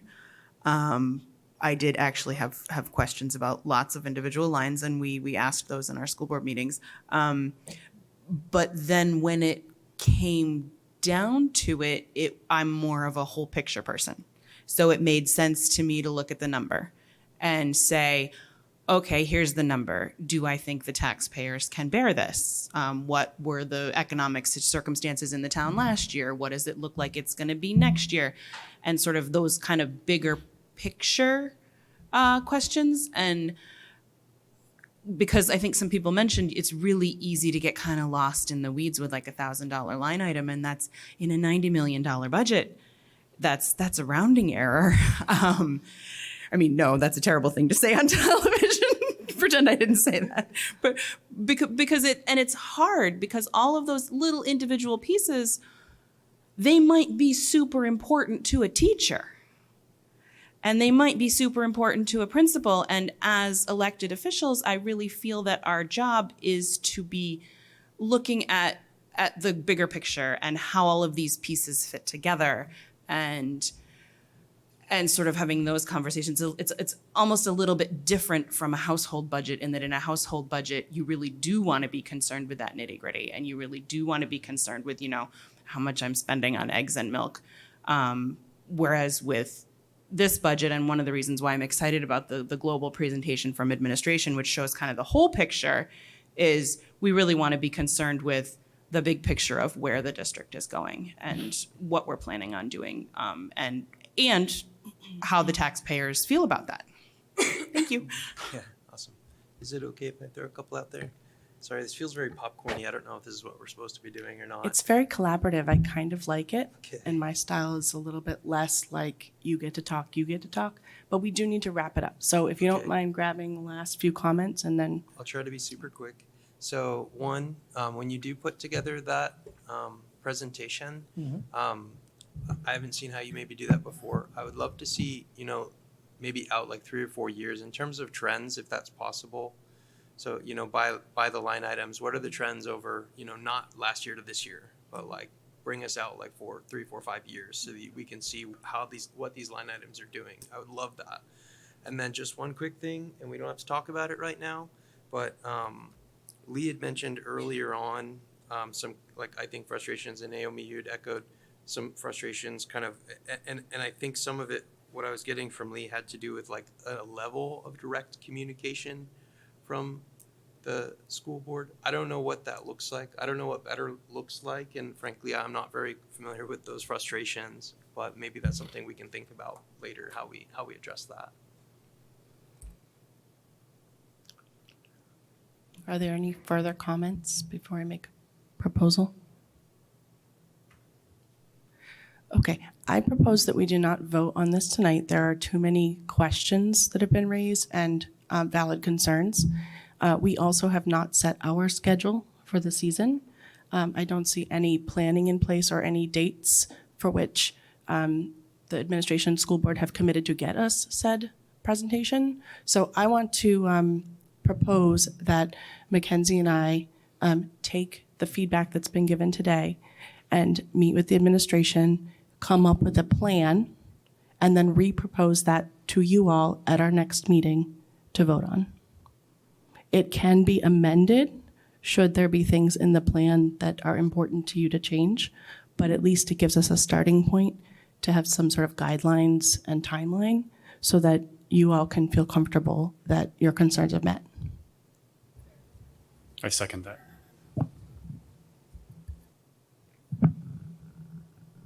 Do we need to take a vote? Okay. Excellent. Sounds like we have consensus. Let's carry on with, thank you for making the proposal. Thank you very much for listening to us. We greatly appreciate it. Let's carry on with the rest of our agenda. Go ahead, Mackenzie. At this time, I will invite Matt to present on the right to know. This is not as nearly exciting as what we were getting into before, so I kind of feel the need to spice things up a little bit, but I don't want to kind of overextend myself here. The right to know law, I mean, I know you guys have gone through some training, so there's a lot of stuff that you'll learn and pick up, or you probably already know about gross budgeting, creation of warrant articles, capital reserve funds, the requirements under bond issue, lease purchase agreements with a non-appropriation clause, estimated revenues, the tax rate setting process. We can go over that a little bit if you want to get into the nitty-gritty of that. It's fairly interesting. Special revenue funds like food service, where we budget on both sides. There's no effect of the tax rate. And the April timeline meeting. We have an April vote, second Tuesday in April. Most towns and schools in the state of New Hampshire have a March vote, like Bedford has a March vote. We have an April vote. That was changed by the town years ago before I got here, I believe, right, Pat? Can you remember? 2 years after it started. Yeah, moved, yeah, okay. And so we had talked to the town council about perhaps going to a March vote, but they didn't look favorably on that, so that's okay, you know. So we have an April vote, and we're really going to talk about the right to know law, which is something that it's really kind of common sense when you look at it. There's a memorandum available on the Attorney General's website at doj.nh.gov. The right to know law is really meant to know what the government is doing. It's not a right to know everything about everything. You don't have the right to ask me what I had for lunch today, or, you know, did I get 3 iced coffees or did I get 4 iced coffees, you know, something like that. And while the public has the right to attend meetings, you know, you don't have to really get into public participation if you don't want to. It's a nice thing to have at your meetings, but it's up to your discretion. For limited occasions like public hearings, when you have a budget public hearing, you know, you really kind of need to have public participation so you can present the budget, listen to the public participation, and then reconvene and give your final recommendations for the deliberative session, and then move that amount to the deliberative session. But the right to know law, there's a little handout. It was written by Allison Minutelli of Wadley, Starr and Peters. She's our one of our attorneys. It's really to ensure the greatest possible public access to the actions, discussions, and records of all the public bodies and accountability to the people. And just to let everybody know what's going on, to get rid of the mystery of people thinking there's a lot of stuff going on behind the scenes when there really isn't. It's to do the business of the public in public. A meeting is defined as you have to have a quorum. You know, there's 13 people here and a quorum is 7. So you have to have at least 7. This meeting or this public body has no power without the vote of a quorum. It's like the school board. If you have only 2 members show up, you don't have a quorum, the board can't make any decisions, nor the board has any power without the vote of a majority of the people present. Meeting requirements under the law apply to communications in the form of person-to-person, telephone, hard copy, electronic. This is where it gets kind of sketchy, and we've talked about this a lot over the years. The chance social encounters. Let's just say, I know it's Taco Tuesday night at Tortilla Flats, right? And let's say everybody decides to go over there after the meeting, but did not decide as a group, but just individually show up. That's kind of like a chance encounter. You didn't plan it, but it just kind of happened. Or if you went to Shaw's or you went to Market Basket. Is there a Market Basket in Merrimack? I don't think there is, right? No. Or you went to, what other grocery stores are in here besides Shaw's? I just know where the two Shaw's are. Just Shaw's? Okay, well, I'm sorry to hear that, but that's okay. I like Shaw's, by the way. It's my pharmacy is, so it's good. So, these chance encounters, as long as you're not discussing items that you're going to be taking a vote on, chance encounters are okay. It's not an issue. They're not intended for discussing or acting upon official matters. There's a couple of items in here. Collective bargaining strategy. You're not going to get into collective bargaining strategy. That's a purview of the board. Circulation of draft documents when finalized are intended to formalize decisions previously made at a meeting or consultation with legal counsel. You're not going to be doing that. But, the definition of a meeting doesn't include the following. Meetings have to be posted 24 hours in advance unless it's an emergency. Then you can waive that. And a quorum of the public must be in physical attendance here to take what the business of the board is. If you want to have members participate remotely, legally, you can do that, but you need a quorum physically present before you can do that. And anytime you do that by telephone, you do have to have a roll call vote because the person has to hear extemporaneously what's going on and can reply back. That'll happen occasionally. It shouldn't be the way that, this is just my opinion, shouldn't be the way you operate on a regular kind of basis. But, if Anthony has something going on, he's on business, he's over in wherever he is, he can phone into the meeting and just say where he is, if there's anybody in the room with him. And as long as he can hear the discussion back and forth, it's okay. And you can allow that. Aside from meeting exemptions recognized under RSA 91, boards may only deliberate on matters over which they have supervision, control, jurisdiction, or advisory power. Boards may not use communication outside a meeting with sequential emails, when you get that reply all kind of thing. Just stay away from that, the reply all to everybody, because then you're really kind of creating an environment of having a meeting when the intent probably is not to have a meeting.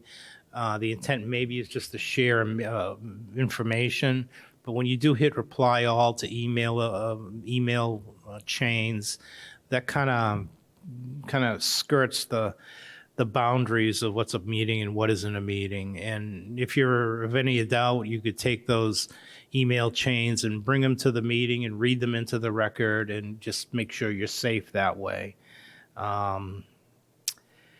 Brief discussions to update absent members on a prior meeting, that doesn't really kind of circumvent, public knowledge. So if you're having a conversation with somebody, just to bring them up to speed what happened at the last board meeting without any kind of,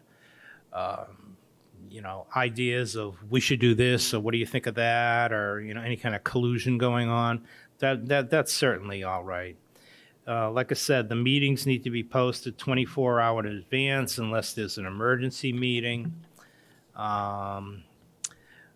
Boards, non-public, budget committee doesn't usually enter non-public meetings, but you have, right?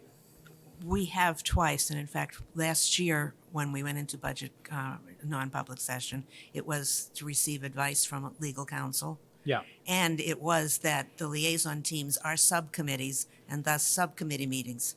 The liaison team meetings had to be posted and there had to be some sort of official minutes, and that's why that came about. Yeah. And so, you know, the minutes of your meetings that you have in public, they have to be open to public inspection within 3 business days. They don't have to be posted, they don't have to be voted upon, but a draft copy somewhere has to be available. If somebody, 5? Says on my sheet 3. Non-public, sorry, non-public meeting. Thank you, Pat. Public meetings, 5 days, non-public meetings, 3 days. Okay. You can seal minutes after a 10-year period. You have to review them and unseal them. That just means that you were discussing something that's you don't want to get out right away, but you just seal the meetings, and you have to vote on them and take a look at them. Everybody who wants photocopies of public records and meetings can do that. I've had several requests of non-public board meetings that have happened because they're not sealed. You just make copies of them. We have a different folder for those. And as far as fees being charged, we just charge the actual cost to make the copies of them for the individual. We don't charge basically for our time and labor or anything like that, unless it gets to be kind of onerous. We've had some requests that have had maybe like 7,000 emails that we've had to produce, and it gets a little bit tedious. So there may be an extra charge on that for the cost of labor. But the basic tenets of, you know, public meetings and right to know is, you know, to have everything being discussed in public, to have no private discussions where decisions are being made or the perception that decisions will be made based upon these conversations. And just kind of, you know, you're here to have the public take a look at what you're doing and how you're doing it and how you're expressing it and what your opinions are, because they put their trust in you. And so in order to do that, you just kind of, if you have an opinion, you put it out here and you do it in public. And you have the public look at it and evaluate it, and they know more about you, and you know more about them from the feedback you get. So this is just a brief little overview of right to know. I'm sure there's you know, tons of questions after the fact that I am not an expert on. I just know if it feels right or it feels wrong. Usually go by that after a certain period of time. But it is something that is very important, just to do the public's business in the eye of the public. That's all. Thank you. I just wanted to share, in case anyone's not familiar, what the school board does around right to know. We do a couple of things, sort of by custom, which is, say a member of the public sends an email and they copy every member of the school board. If multiple of us are replying to that, that gets kind of sticky, and we definitely never hit reply to all. And then we designate one person on the board. It traditionally has been the chair to respond. So a lot of times folks will say, oh my gosh, I sent an email to the entire board and only this one person responded. And it's because it becomes awkward with right to know when you're having a conversation with multiple people, one person, multiple people about the same topic, especially if it's something that may come up in a board meeting in the future. We also tend not to engage on social media for the same reason, because a quorum for our board is only 3 people, and you're in the positive forum and 2 people respond, and all of a sudden the third person can't because it could potentially be construed as a meeting. So we really try to keep all of our business in the publicly posted meetings, which from an information standpoint, it feels challenging sometimes because the meetings are 2 weeks apart and they have to be posted and the agenda has to be put up. And I completely understand kind of the public's frustration with not having like that instant communication that we've become accustomed to. It's tricky. Just one super quick tactical detail. If folks don't know, if you BCC everybody, they cannot reply all. So it's a good trick. That's the trick. That's correct. In Thank you for answer bringing to that up, that, sir. because you bring this up, the budget committee has one central email that just goes to one place. I get a copy of it and the chair will, and the chair can decide if there's going to be an answer but that way we send it out to everybody when we blind copy you. But that's the big thing, is the blind copy. Because you're entitled, the school board, all of your emails are all published. Thank you very much. But for the budget committee, it was decided years ago to just have one general email, and then one general response goes out and everybody gets forwarded with the email and the response. So everybody knows what's going on. But that way,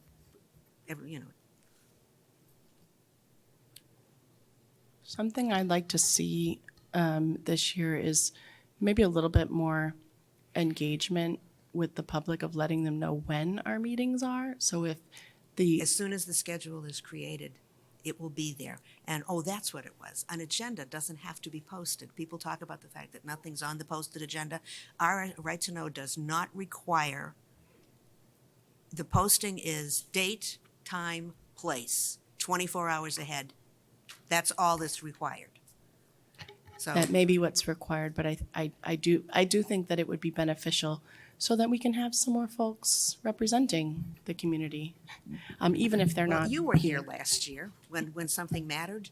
They came. That is true. They came. That is true. The schedule is usually by, I do a chart, what budgets are going to be considered that night, and that's posted. That'll be posted as soon as, now that I have a chair to work with, that we can figure it out. Because, Naomi and I have already talked about when the next meeting should be, and it is next month because Matt's got to do something for us. But we'll figure that out and make it work. Yeah, and we've already roughed out Yeah. a schedule that we haven't shared yet. So we've kind of gotten a little bit of head start to help you out. So when we finally meet, Bill, Amy, we already have kind of a template to let's get going, and it shows us hitting the mark at every point. So. And I would say that Matt's on Facebook, so he puts the calendar on Facebook. It's on the website. It's in the schools. It's all. So we do post. You can't over communicate enough with people, right? I think we definitely do need something out there for more communication. I know people are like, it needs to be communicated more, but I agree with you, Jen. Like, coming from the outside and coming in, it's hard getting out there. And now I understand the Right to Know, like, it's really tricky, but I think we need to be doing a better job communicating it out. And maybe it's just a designated role that one person on the board just puts it out there on the positive forum. We have it. This is the date. This is the time. Be there. We don't have to get too in depth, but the public is screaming it at the highest, like rooftops. Be visible.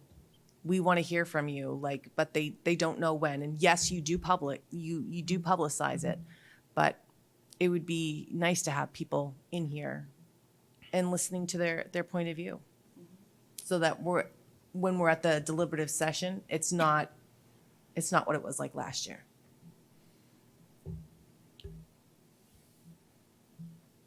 Shall we continue? All right, so we'll move on to the next agenda item, which is the policies and procedures document. This was voted on by the whole budget committee last year, and this is something that we can either vote to reapprove or change. We don't necessarily have to take a vote at this meeting if there are edits, but if you guys have any edits to this, before I call on Dan to speak, one of the things that we've talked about or I guess I'll go through the first item, which is when this team meets. Generally, we meet on every Tuesday night. The rationale for that is other town meetings are being held on other nights, and people that are on this budget committee also serve on other boards. So sometimes it's hard to get a date. So the last few years, as long as I've been on it, we've met on Tuesday nights. We start in October as we are now, and we generally go until about February with the school district deliberative session in March. And we've talked about possibly moving those meetings to the town hall. So that's something that either we can vote on or I can work with Jen on and determine if we still want to have these meetings here at the high school or move them to the town hall. The next item is the attendance of the meetings. Right now, as it stands, we've voted not to allow remote participation. And I know that's something that some people might want to speak about. But as it stands, you do have to be in person in order to vote and attend the meetings. If anyone misses 4 unexcused meetings, they will no longer be able to sit on the budget committee. So you do have to send an email to the chair of the budget committee in order to actually be excused. And make sure that they do have reasonable advance notice on that. Dan, I think, do you have a question on? Would you like to bring it up? Sure. I call your attention to 2 meeting attendance, Part B. On 1/31/2023, the committee defined attendance at posted committee meetings as in-person presence and voted to not allow remote participation by members. If you listen to Matt's presentation, remote attendance is allowed under the right to know law. I am proposing that we eliminate this item, and I'd like to speak to you about it. Okay? Full disclosure, I voted against this motion when it happened. I found it to be exclusionary. I feel strongly that we should be inclusionary, embracing many views and challenging conventional thinking. To my knowledge, we're the only town body that has this item. That alone should have you questioning this. It effectively disenfranchised an elected member of this board. This board is not more important than the voters of this town. I believe the decision was based on personality. This board should not ever disenfranchise a board member voted in by the town voters based on personality. I'll note that we once had a board member who I took on publicly for the way they were elected. I didn't look to have him disenfranchised. I secretly admired the strategy he used to get on the board. As it turns out, they and I served together on a liaison team. I learned to respect his views, which were certainly not mine, and I also appreciated the different point of view. If process was the issue, do we already forget the COVID year where we embraced the internet, Skype, Zoom, and others so that we could meet?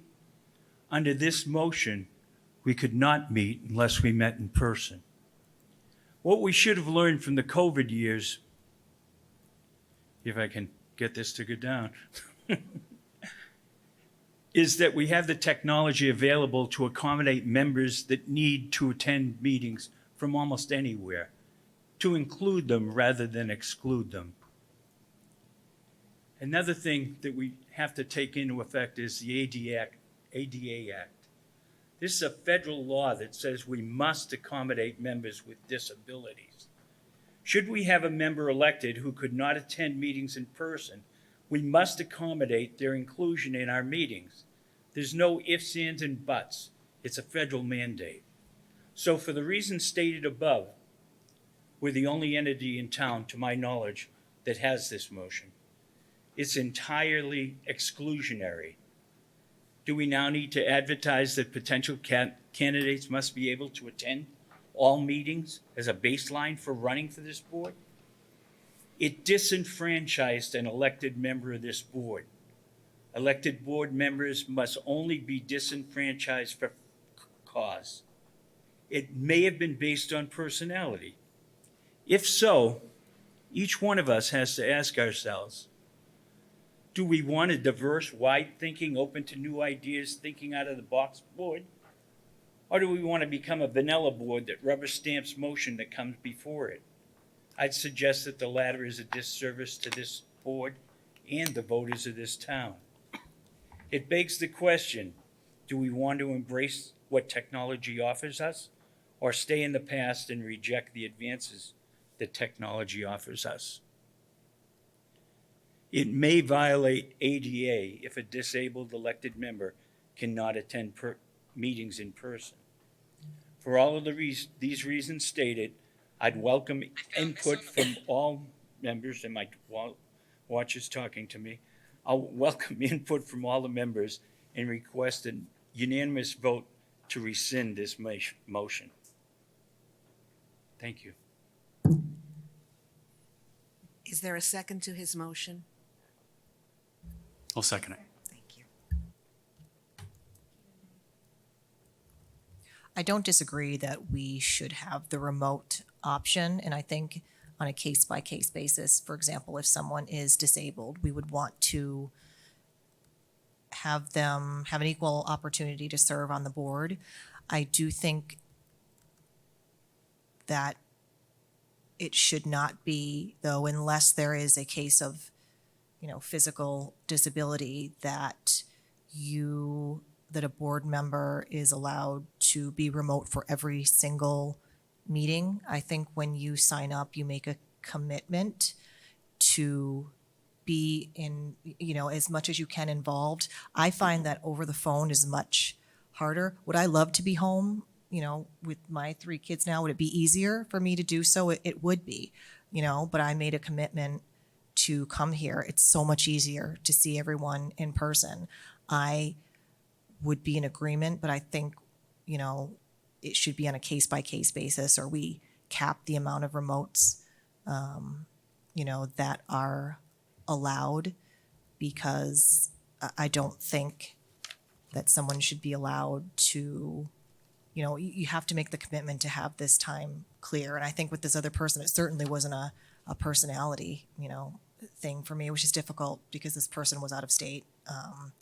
And, I think there were other people who wanted to attend in person. But I agree that we should rescind the remote with maybe some stipulations or some restrictions on the amount. So I think for me, it's, I mean, my daily work life, we're remote all the time on Zoom or Teams calls.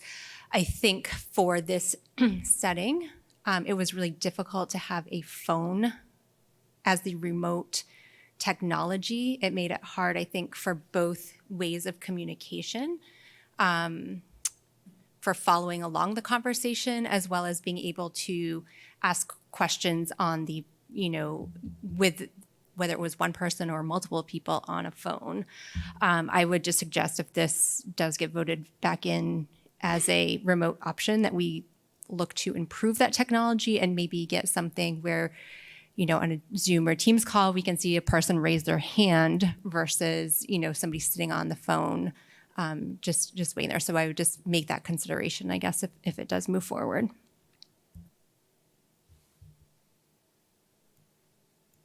I just want to point out again that, as Matt pointed out, in the right to know law, it says you can allow people to attend remotely.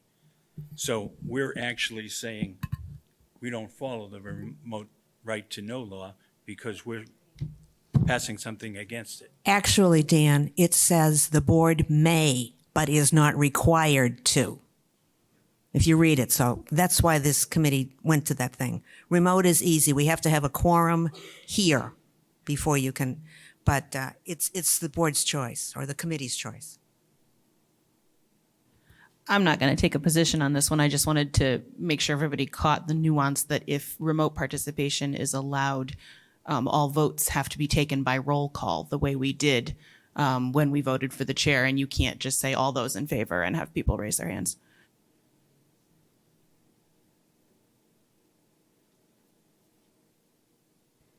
But Naomi, that's the reason we approved minutes after she hung up. Shall we call the question?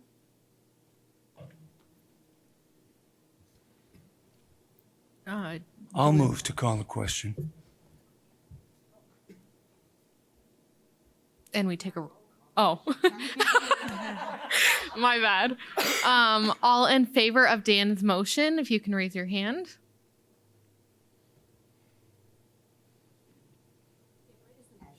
Oh, Dan, can you, The mo- Dan, can Yeah, you so repeat just- your motion?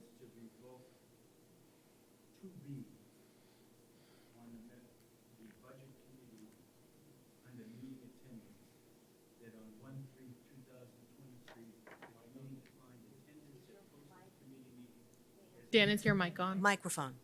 You can't hear me? My God. So attend, 2B under meeting attendance, that B be eliminated or revoked. We have a question. Yeah. Go ahead. Could it be amended? Because there was a valid point. If we do that, I'm all for the being remote. It is 2024, but having a better way to do it, like a Zoom call or a team call or a simple laptop where you could see the people and communication would be better and it would just be overall better. I mean, I'm kind of stuck in the middle. I see where he's coming from, but So as I understand, the motion has already been stated, but we can vote down that motion and make a new motion Yes. that is If- amended, can I or make we can one amend the comment? motion?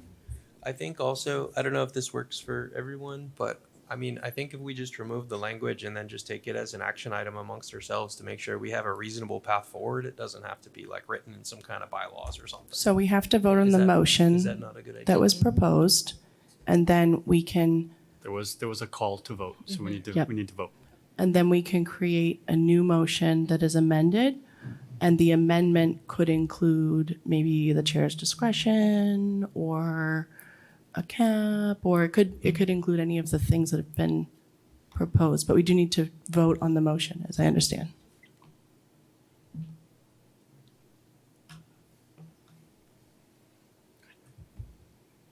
So all in favor of the current motion on the table, if you can raise your hand.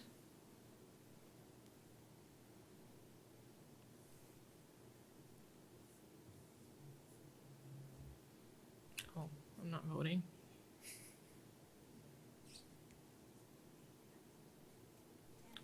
All opposed to the motion? And any abstained? So the motion passes.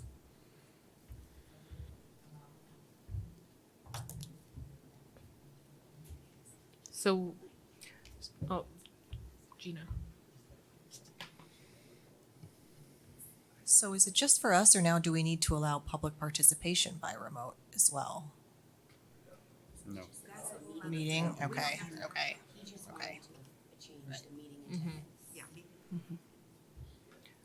So, just so I'm clear, so the end result here is that we've removed the blocker to having a remote meeting of any sort, No.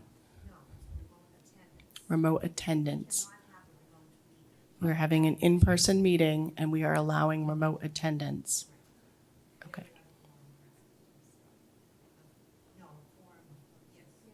A quorum present. 7. Okay. So I would like to then make a motion because I feel like completely revoking it is too open-ended and we could all just call in remote and then there's no quorum. Yeah, you have to have at least Statute 7. requires a quorum physically present at a location. So we have to have 7 members here. You can have the other 6 phone in, but you have to have 7 here. If I could say something, I feel as though in some sense of the word, everyone agrees. And not unlike the other topic that we tabled for you to kind of like get people's inputs and synthesize it. Would this be a topic that would make sense to do something similar? Collect the input, synthesize it, and no, okay, peace. I just thought everyone would be on board. What do you think? As it is right now, you're current with the right to know law. Right, yeah, so just, it's in the right to know under 2 public meetings. Right. It states on 2D, the quorum must be in physical attendance. And then if you go down To E, if the quorum is present, the board may allow additional members to participate remotely if they cannot physically be here. And then F states that all votes must be roll call, but that public attendees and board and members of this committee must be able to hear and see all parts of the meeting in that A and B, and then there's also a C and D. So it's all stated in the statute. I mean, I don't disagree with any of that. I was just saying, I think that people want to like engineer something to replace what was just removed. And I was just saying that maybe that could happen and we could talk about it next meeting. Am I missing something there? Okay. Okay, peace. On to item number 3, which is voting. So generally we vote by a show of hands or voice vote. Roll call votes are only held for approval of the proposed budget, for all of the warrant article recommendations, when we have an open seat on the budget committee, as well as chair and vice chair, as we did today, if there's more than one person who's nominated, or at the request of any person that is on this budget committee. Item number 4, public comment and participation. We do not have to have public comment if we don't wish to have it. We do allow for the public comment at the beginning of the meeting and at the end. But if the committee wishes to change that, they can. Generally these meetings are not broadcasted live. They are recorded for people to watch. If these were to move to the town hall, we could have it broadcasted live. So that is something that, again, if this group wants to talk about or Jen decides, we can do that. We only take in-person public participation throughout these meetings. And then other individuals of the public that can't attend, we do highly encourage them to participate by making sure they send an email out to this committee. On the back side, the correspondence, as Pat talked about, there's one email address that people can send an email to. In the past, we've had the chair respond, but the chair can also decide on one other person to respond. As kind of Naomi talked about with the school board, it can get messy if more than one person responds, but the whole committee will be provided a response, or will be provided a copy of that email as well as a response. And those emails are also not confidential and can be read out loud at the meeting or talked about amongst this group. Number 6, the member conduct. We must provide public access, which is why we post the meetings. As Pat mentioned, we don't have to post the agenda. In the past, we generally have, so people are aware. And then, as we talked about earlier, making sure you're BCCing everyone so that it does not actually create its own meeting. Could I ask Marie. Sorry. Question here? I kind of got into a little bit of a situation with the member conduct thing before I even was aware of these policies and procedures. I would like to make a motion that this document that we're examining right here be provided to all newly elected members at their swearing in.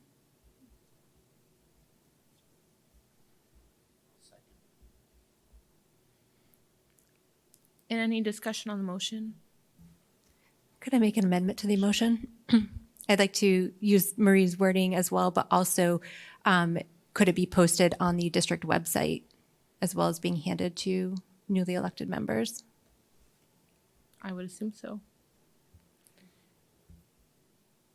Do we need to accept the amendment or have a second on the amendment? I second the amendment. All in favor of the amended motion, raise your hand. Pat, do you have that down? Okay.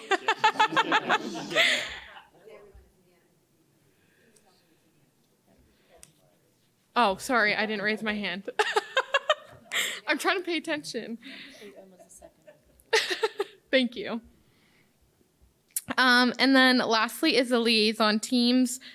So with Bill's proposal, I don't know if we want to hold off on reviewing that, but those liaison team meetings do need to be posted. We do need to allow members of the public to attend if they wish. We do have a sheet where we fill in who attended, what time and what date it was. And we do have to have the notes taken. So that's that template I just talked about. And then those meetings, of course, always happen before we actually present the department budget before this budget committee. Overall, in the past, the liaison team members have been assigned by the chair. We've normally had a sheet that we have you all fill out kind of your top 3 or 4 choices. Based on that, the chair has generally assigned those members to the liaison teams of each school, as well as the food services, the maintenance, I was about to say that, the student services office, and we all meet with the administrators and the heads of those departments, and then we come back and we present it amongst this team. And then any specific questions, overall the budget committee, once it's brought back to the budget committee, any person that sits on this budget committee will be able to ask. But the people that serve as part of the liaison teams will generally, the chair, every liaison team has a chair, and they'll work with the other members of the liaison teams to get any questions that those liaison members have ahead of time. They'll send those over to the chair, and then the chair will send those out to the department head so that they have advance notice. And there's not so much of, oh, I don't know the answer, let me get back to you. So as much notice we can provide to them as possible, it's definitely helpful. Any outstanding questions or discussion on this sheet? I have a question. Yeah. Sorry, you might have just said in No, there. that's So okay. if we have a question that we think of like on the fly when we're with the liaison meeting, do we have to do I have to wait until next time? I can just ask my questions, you can totally just right? ask Okay. it. Yeah. All right. They might not have the answer right off. Well, They might have that's- to find yeah, it out, but yeah, you can absolutely Okay, all ask right. it. Just check. Thanks. Yeah. I have a I will write it down. Write it down and just slide it over to him. No, you're fine. Just because it's been mentioned a couple times, the thought of moving over to town hall, is there a room that can accommodate all of us? Just because, sorry. So the just because I know the school board meets in the bigger room. I don't know if there was something else that could Matthew accommodate Thornton room. yeah. Yeah. So what, Pat? So that is what we would use. I've already talked to Nick about it, and he's thrilled about the idea. So it really would be up to this team if we want to do that or not, or Jen as chair. Can I just say Anthony? something? Yeah, so we're both on, Caitlin and I are both on the planning and building committee. And I'm just going to say, just personal preference, I love this place. Like, I think that the fact that it's like open and lit and there's room for public in there, I think you would be much more constrained in terms of public access. Like, this is beautiful. I wish we would move the other meetings to here, relatively, honestly. They mean upstairs, not downstairs. So not our room, there's a Not the different room one? that we're in. You mean The there's a upstairs. nicer room and we're in Yeah. that one? Ha! Sorry to be the one to break that news to Okay, you. well then I revoke, I don't know what I'm talking about, sorry, everybody. Naomi? I would think that something that should be considered when we're thinking of this is what does it cost for Merrimack TV to bring all of this equipment here and have staff here? The thing about the Matthew Thornton room is they have their sort of like recording booth right there, and all of the desks and everything are already wired. They have televisions on that wall and that wall if you want to do presentations. They've actually fixed it now so that the computer monitors on the desks in front of you are showing the presentations, so you don't have to like crane your neck up over here when people are presenting things. I think there's pros and cons to both. I do love the openness of this space, and in terms of like talking together as a committee, it's a lot nicer to be able to look around a table. Having sat behind those desks in the Matthew Thornton room, it is a little bit tricky to see people, and it's a little bit harder to have a conversation, but there are some technical and I think financial aspects of it that would be a lot better. So there's pros and cons. So could all 13 of us, what would the setup be in that room? Do you know? So I did talk to Nick about it, and there is space. We would have to add like a table at the end, or not at the end, I'm sorry, at a table where the presenters would sit. So the table that's kind of like this in that room, where the first row of the, not pews, I call them pews because I go to church, but the benches, you would have to add like a table in front of those and have at least one member at each of those in order to accommodate all 13 people.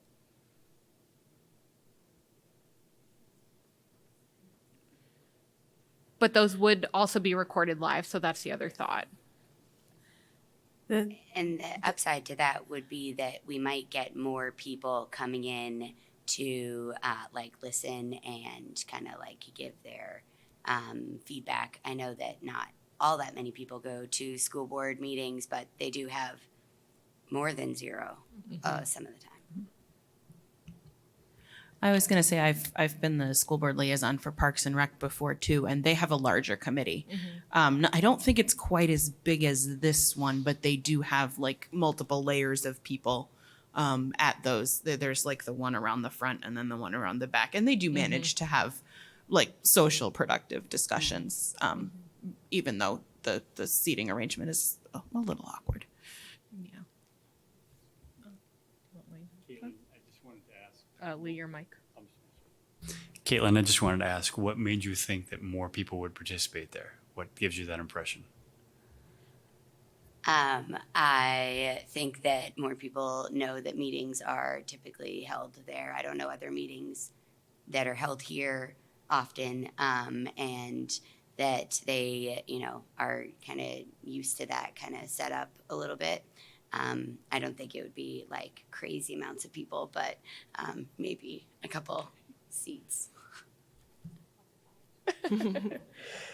I would just like to point out that this place, I think, is more accessible to someone who might have problems walking or, there's a lot of handicap parking out front. I just think it's easier to get to than that room upstairs. Just a consideration. I'm not familiar with this room that we're talking about, but it sounds, I know Chuck and I had a discussion and he was concerned about something that was already brought up here was that we're all not kind of facing each other. It's kind of hard to communicate in that setting. What I'm also hearing though is how many more people can it accommodate? I mean, it sounds like it's kind of tight. When we've had meetings here and had the full staff of vice principals and principals and, there's another 15 people out in the crowd, would that space, again, this is me not knowing the space at all, would that space accommodate all those visitors that we have? Yes, so there's several of the benches in that room, so they would all sit out there. I would say just as many of these blue chairs, that room would fit the same amount of visitors. Thank you. I would say as many of the chairs that we have like out now, not Yeah. at full capacity. Because at full capacity, you would not. This is not the same. So this room is vastly bigger. Okay. Yes. Yep. Yeah. It would be about the amount of seats that we have out there now that would be available for people. So I understand what you're saying too. Yeah. A lot more people here. So for pros, I'm hearing that other meetings are held there. It's pretty much the kind of the standard for where town meetings are held, and people would expect that. I hear a lot more cons related to how we conduct business and our ability to work collaboratively together. And then there's some accessibility questions, and we don't really know what the cost is. That was mentioned, but we don't have a number on the cost of. Okay, so not an issue. Okay. That would be a pro, that it could be broadcast live. as opposed to how long does it take Merrimack TV to usually get the meetings online?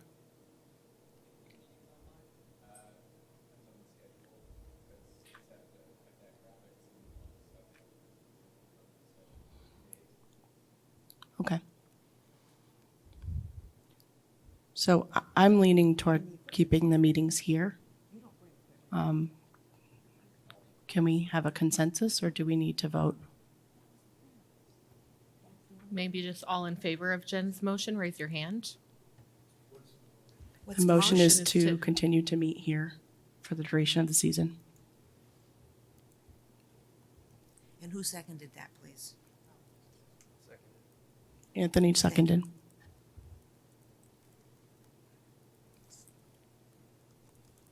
And we'll vote? Okay, so all in favor, if you can raise your hand, of Jen's motion to keep the meetings at the high school cafeteria. 6, 7, 8, 9. I see 9. Are you counting too? I feel like I'm trying to make up my mind. 8, 9. I see 9. All opposed? One opposed, Not you too? and I'm going to abstain. All righty, that was, so it's keep them here. 9, 1, 2. The man in the back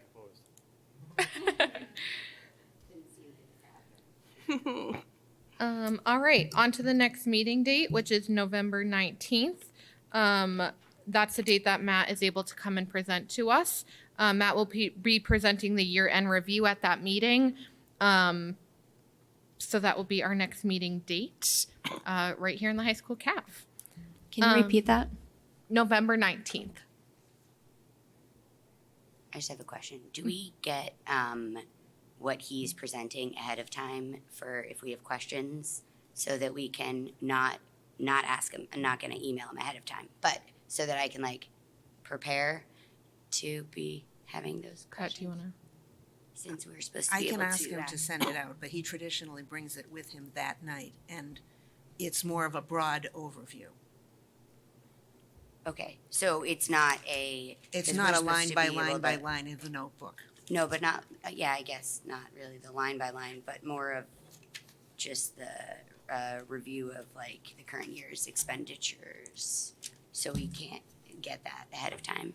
I'll ask him to send it to me, Okay. but I think when you see it, you'll realize that you probably don't. I mean, he's going to say salaries went over this much. Okay. And that's all salaries. And then he'll talk about we had an under expenditure in food service or whatever. But we'll be able to see it broken down more too, right? You may want to ask him for more detail. Yeah, yeah, I will. Pat, He's I not gonna love that, but yeah, I sure will. That's not part of his presentation to provide that level of detail. He's doing a higher level presentation. Oh, next time? Yeah, Like a PowerPoint. Okay. He's 'Cause doing like in a our PowerPoint. like You- roles. You want a The- Excel sheet. Okay, I was just. so I think Caitlin, you might be thinking, like, once we get the binders, I you will was get thinking, yeah, I wasn't every- thinking about like next year's. I was thinking of like, so one of our roles, it says like that we're supposed to review the current year's expenditures. And so that was what I thought that's what he was going to be. Why don't we providing. ask for that level of detail to be provided to the committee ahead of the meeting, and he can give the overview. Okay. And that way we He can will have do a a, report on the current year to date and tell you where the trends are and where they are. He doesn't give a monthly budget report to the school board at all. So I don't know that it's something that he's actually creates. But you and I will have a chat with him. yeah, we'll see what we can get for details, because I do agree that it's nice to be able to review and ask questions, review ahead of time to know what questions you want to ask. Okay, that way I'm not like, oh my gosh, this is so much information and not hearing him because I'm trying to read through it. Thank you.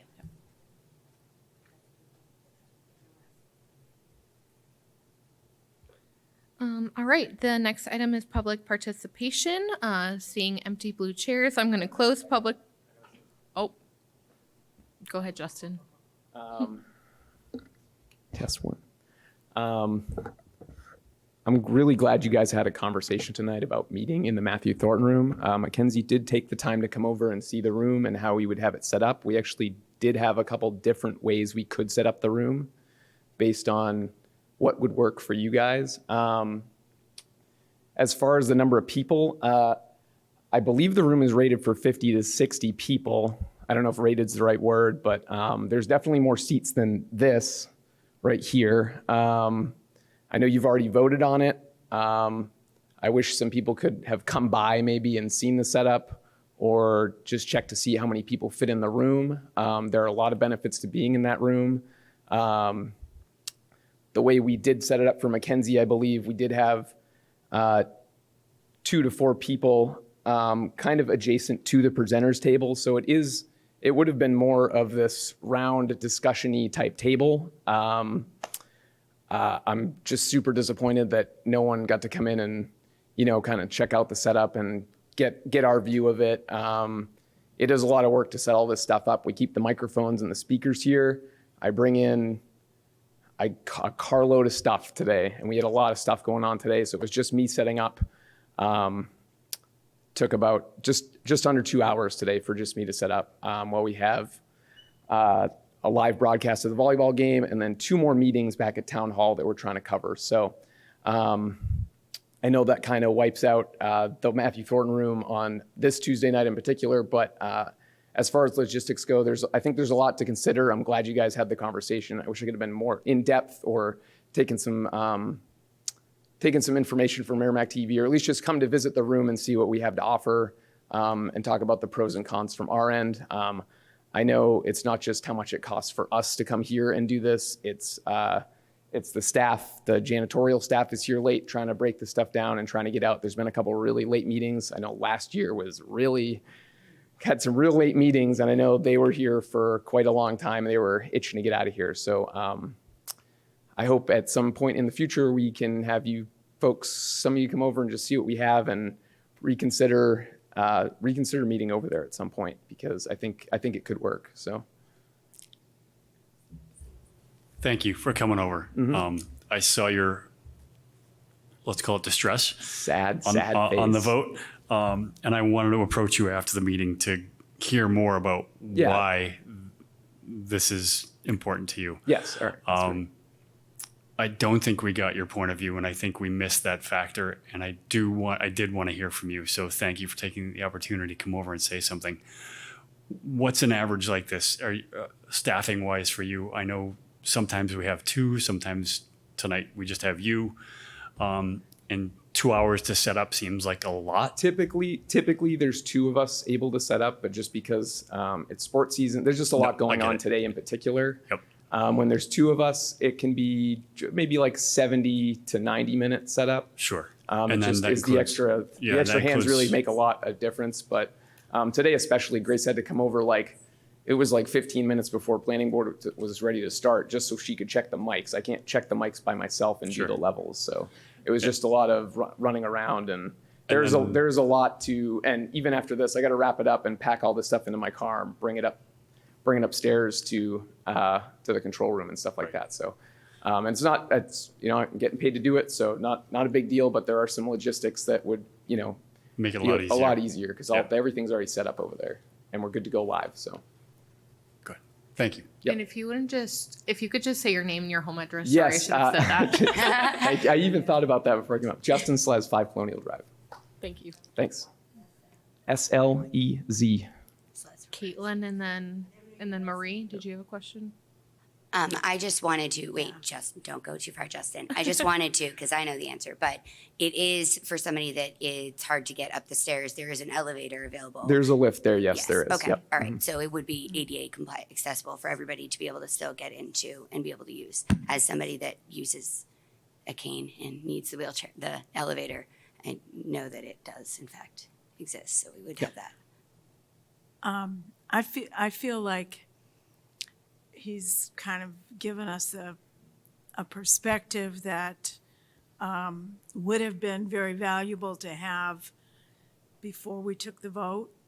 And I'm wondering if, being a newbie here, I don't know the answer, but is it possible to revisit that decision, like at our next meeting? And perhaps Justin could provide us with a a map, a schematic of Yeah. how you'd set up the room. Because I know myself, I've been to that room. It's a very nice room. I have no problems with the room, but it just, I'm trying to envision squeezing these number of people Yeah. into that little desk setup that I've seen at school board meetings I've attended. Yeah.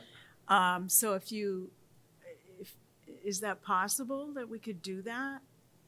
We can certainly revisit it. We can make a new motion at any time. So if we have new information presented, Yeah. we certainly can do that. It's not a Jen, done I was deal. going to say, do you want me to make a motion to revisit? Do we need an official? I would just make a motion to officially have Justin bring over information so that we can revisit and make a more informed decision. Second that. And all in favor of that motion, raise your hands. And that's unanimous. I just encourage anyone that wants to come over and see the setup, just speak to me or Nicholas LaValle. You can just email us, merrimackTV@merrimacknh.gov or jsles@merrimacknh.gov. Or, yeah. Just reach out. It would be great. We got a phone number too. Call us. We can set up some times. We'd love to have you guys in there. I mean, we do say we can accommodate it, but it might not be for you guys. Maybe it's just the way the room sits, even with the tables. Maybe you just don't like it, but I think it would be excellent to have you guys at least come in and see it, because it's definitely a different experience in this room. And maybe if we expect a near-term super boring meeting like this one, we can just try it out, right? And just make a decision. So. Yeah. All right. Thank you Great, very much. thank you, Justin.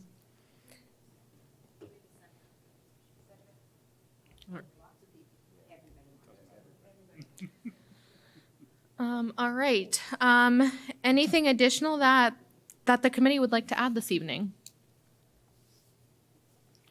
All right. Seeing none, again, our next meeting is November 19th. And if I can have a motion to adjourn. Oh, are you? I'd like to make the motion to adjourn. Oh, thank you. And that's a second by Rachel, Pat. And the meeting has been adjourned. Thank you all. November 19th will be here at the high school. Thank you, Pat.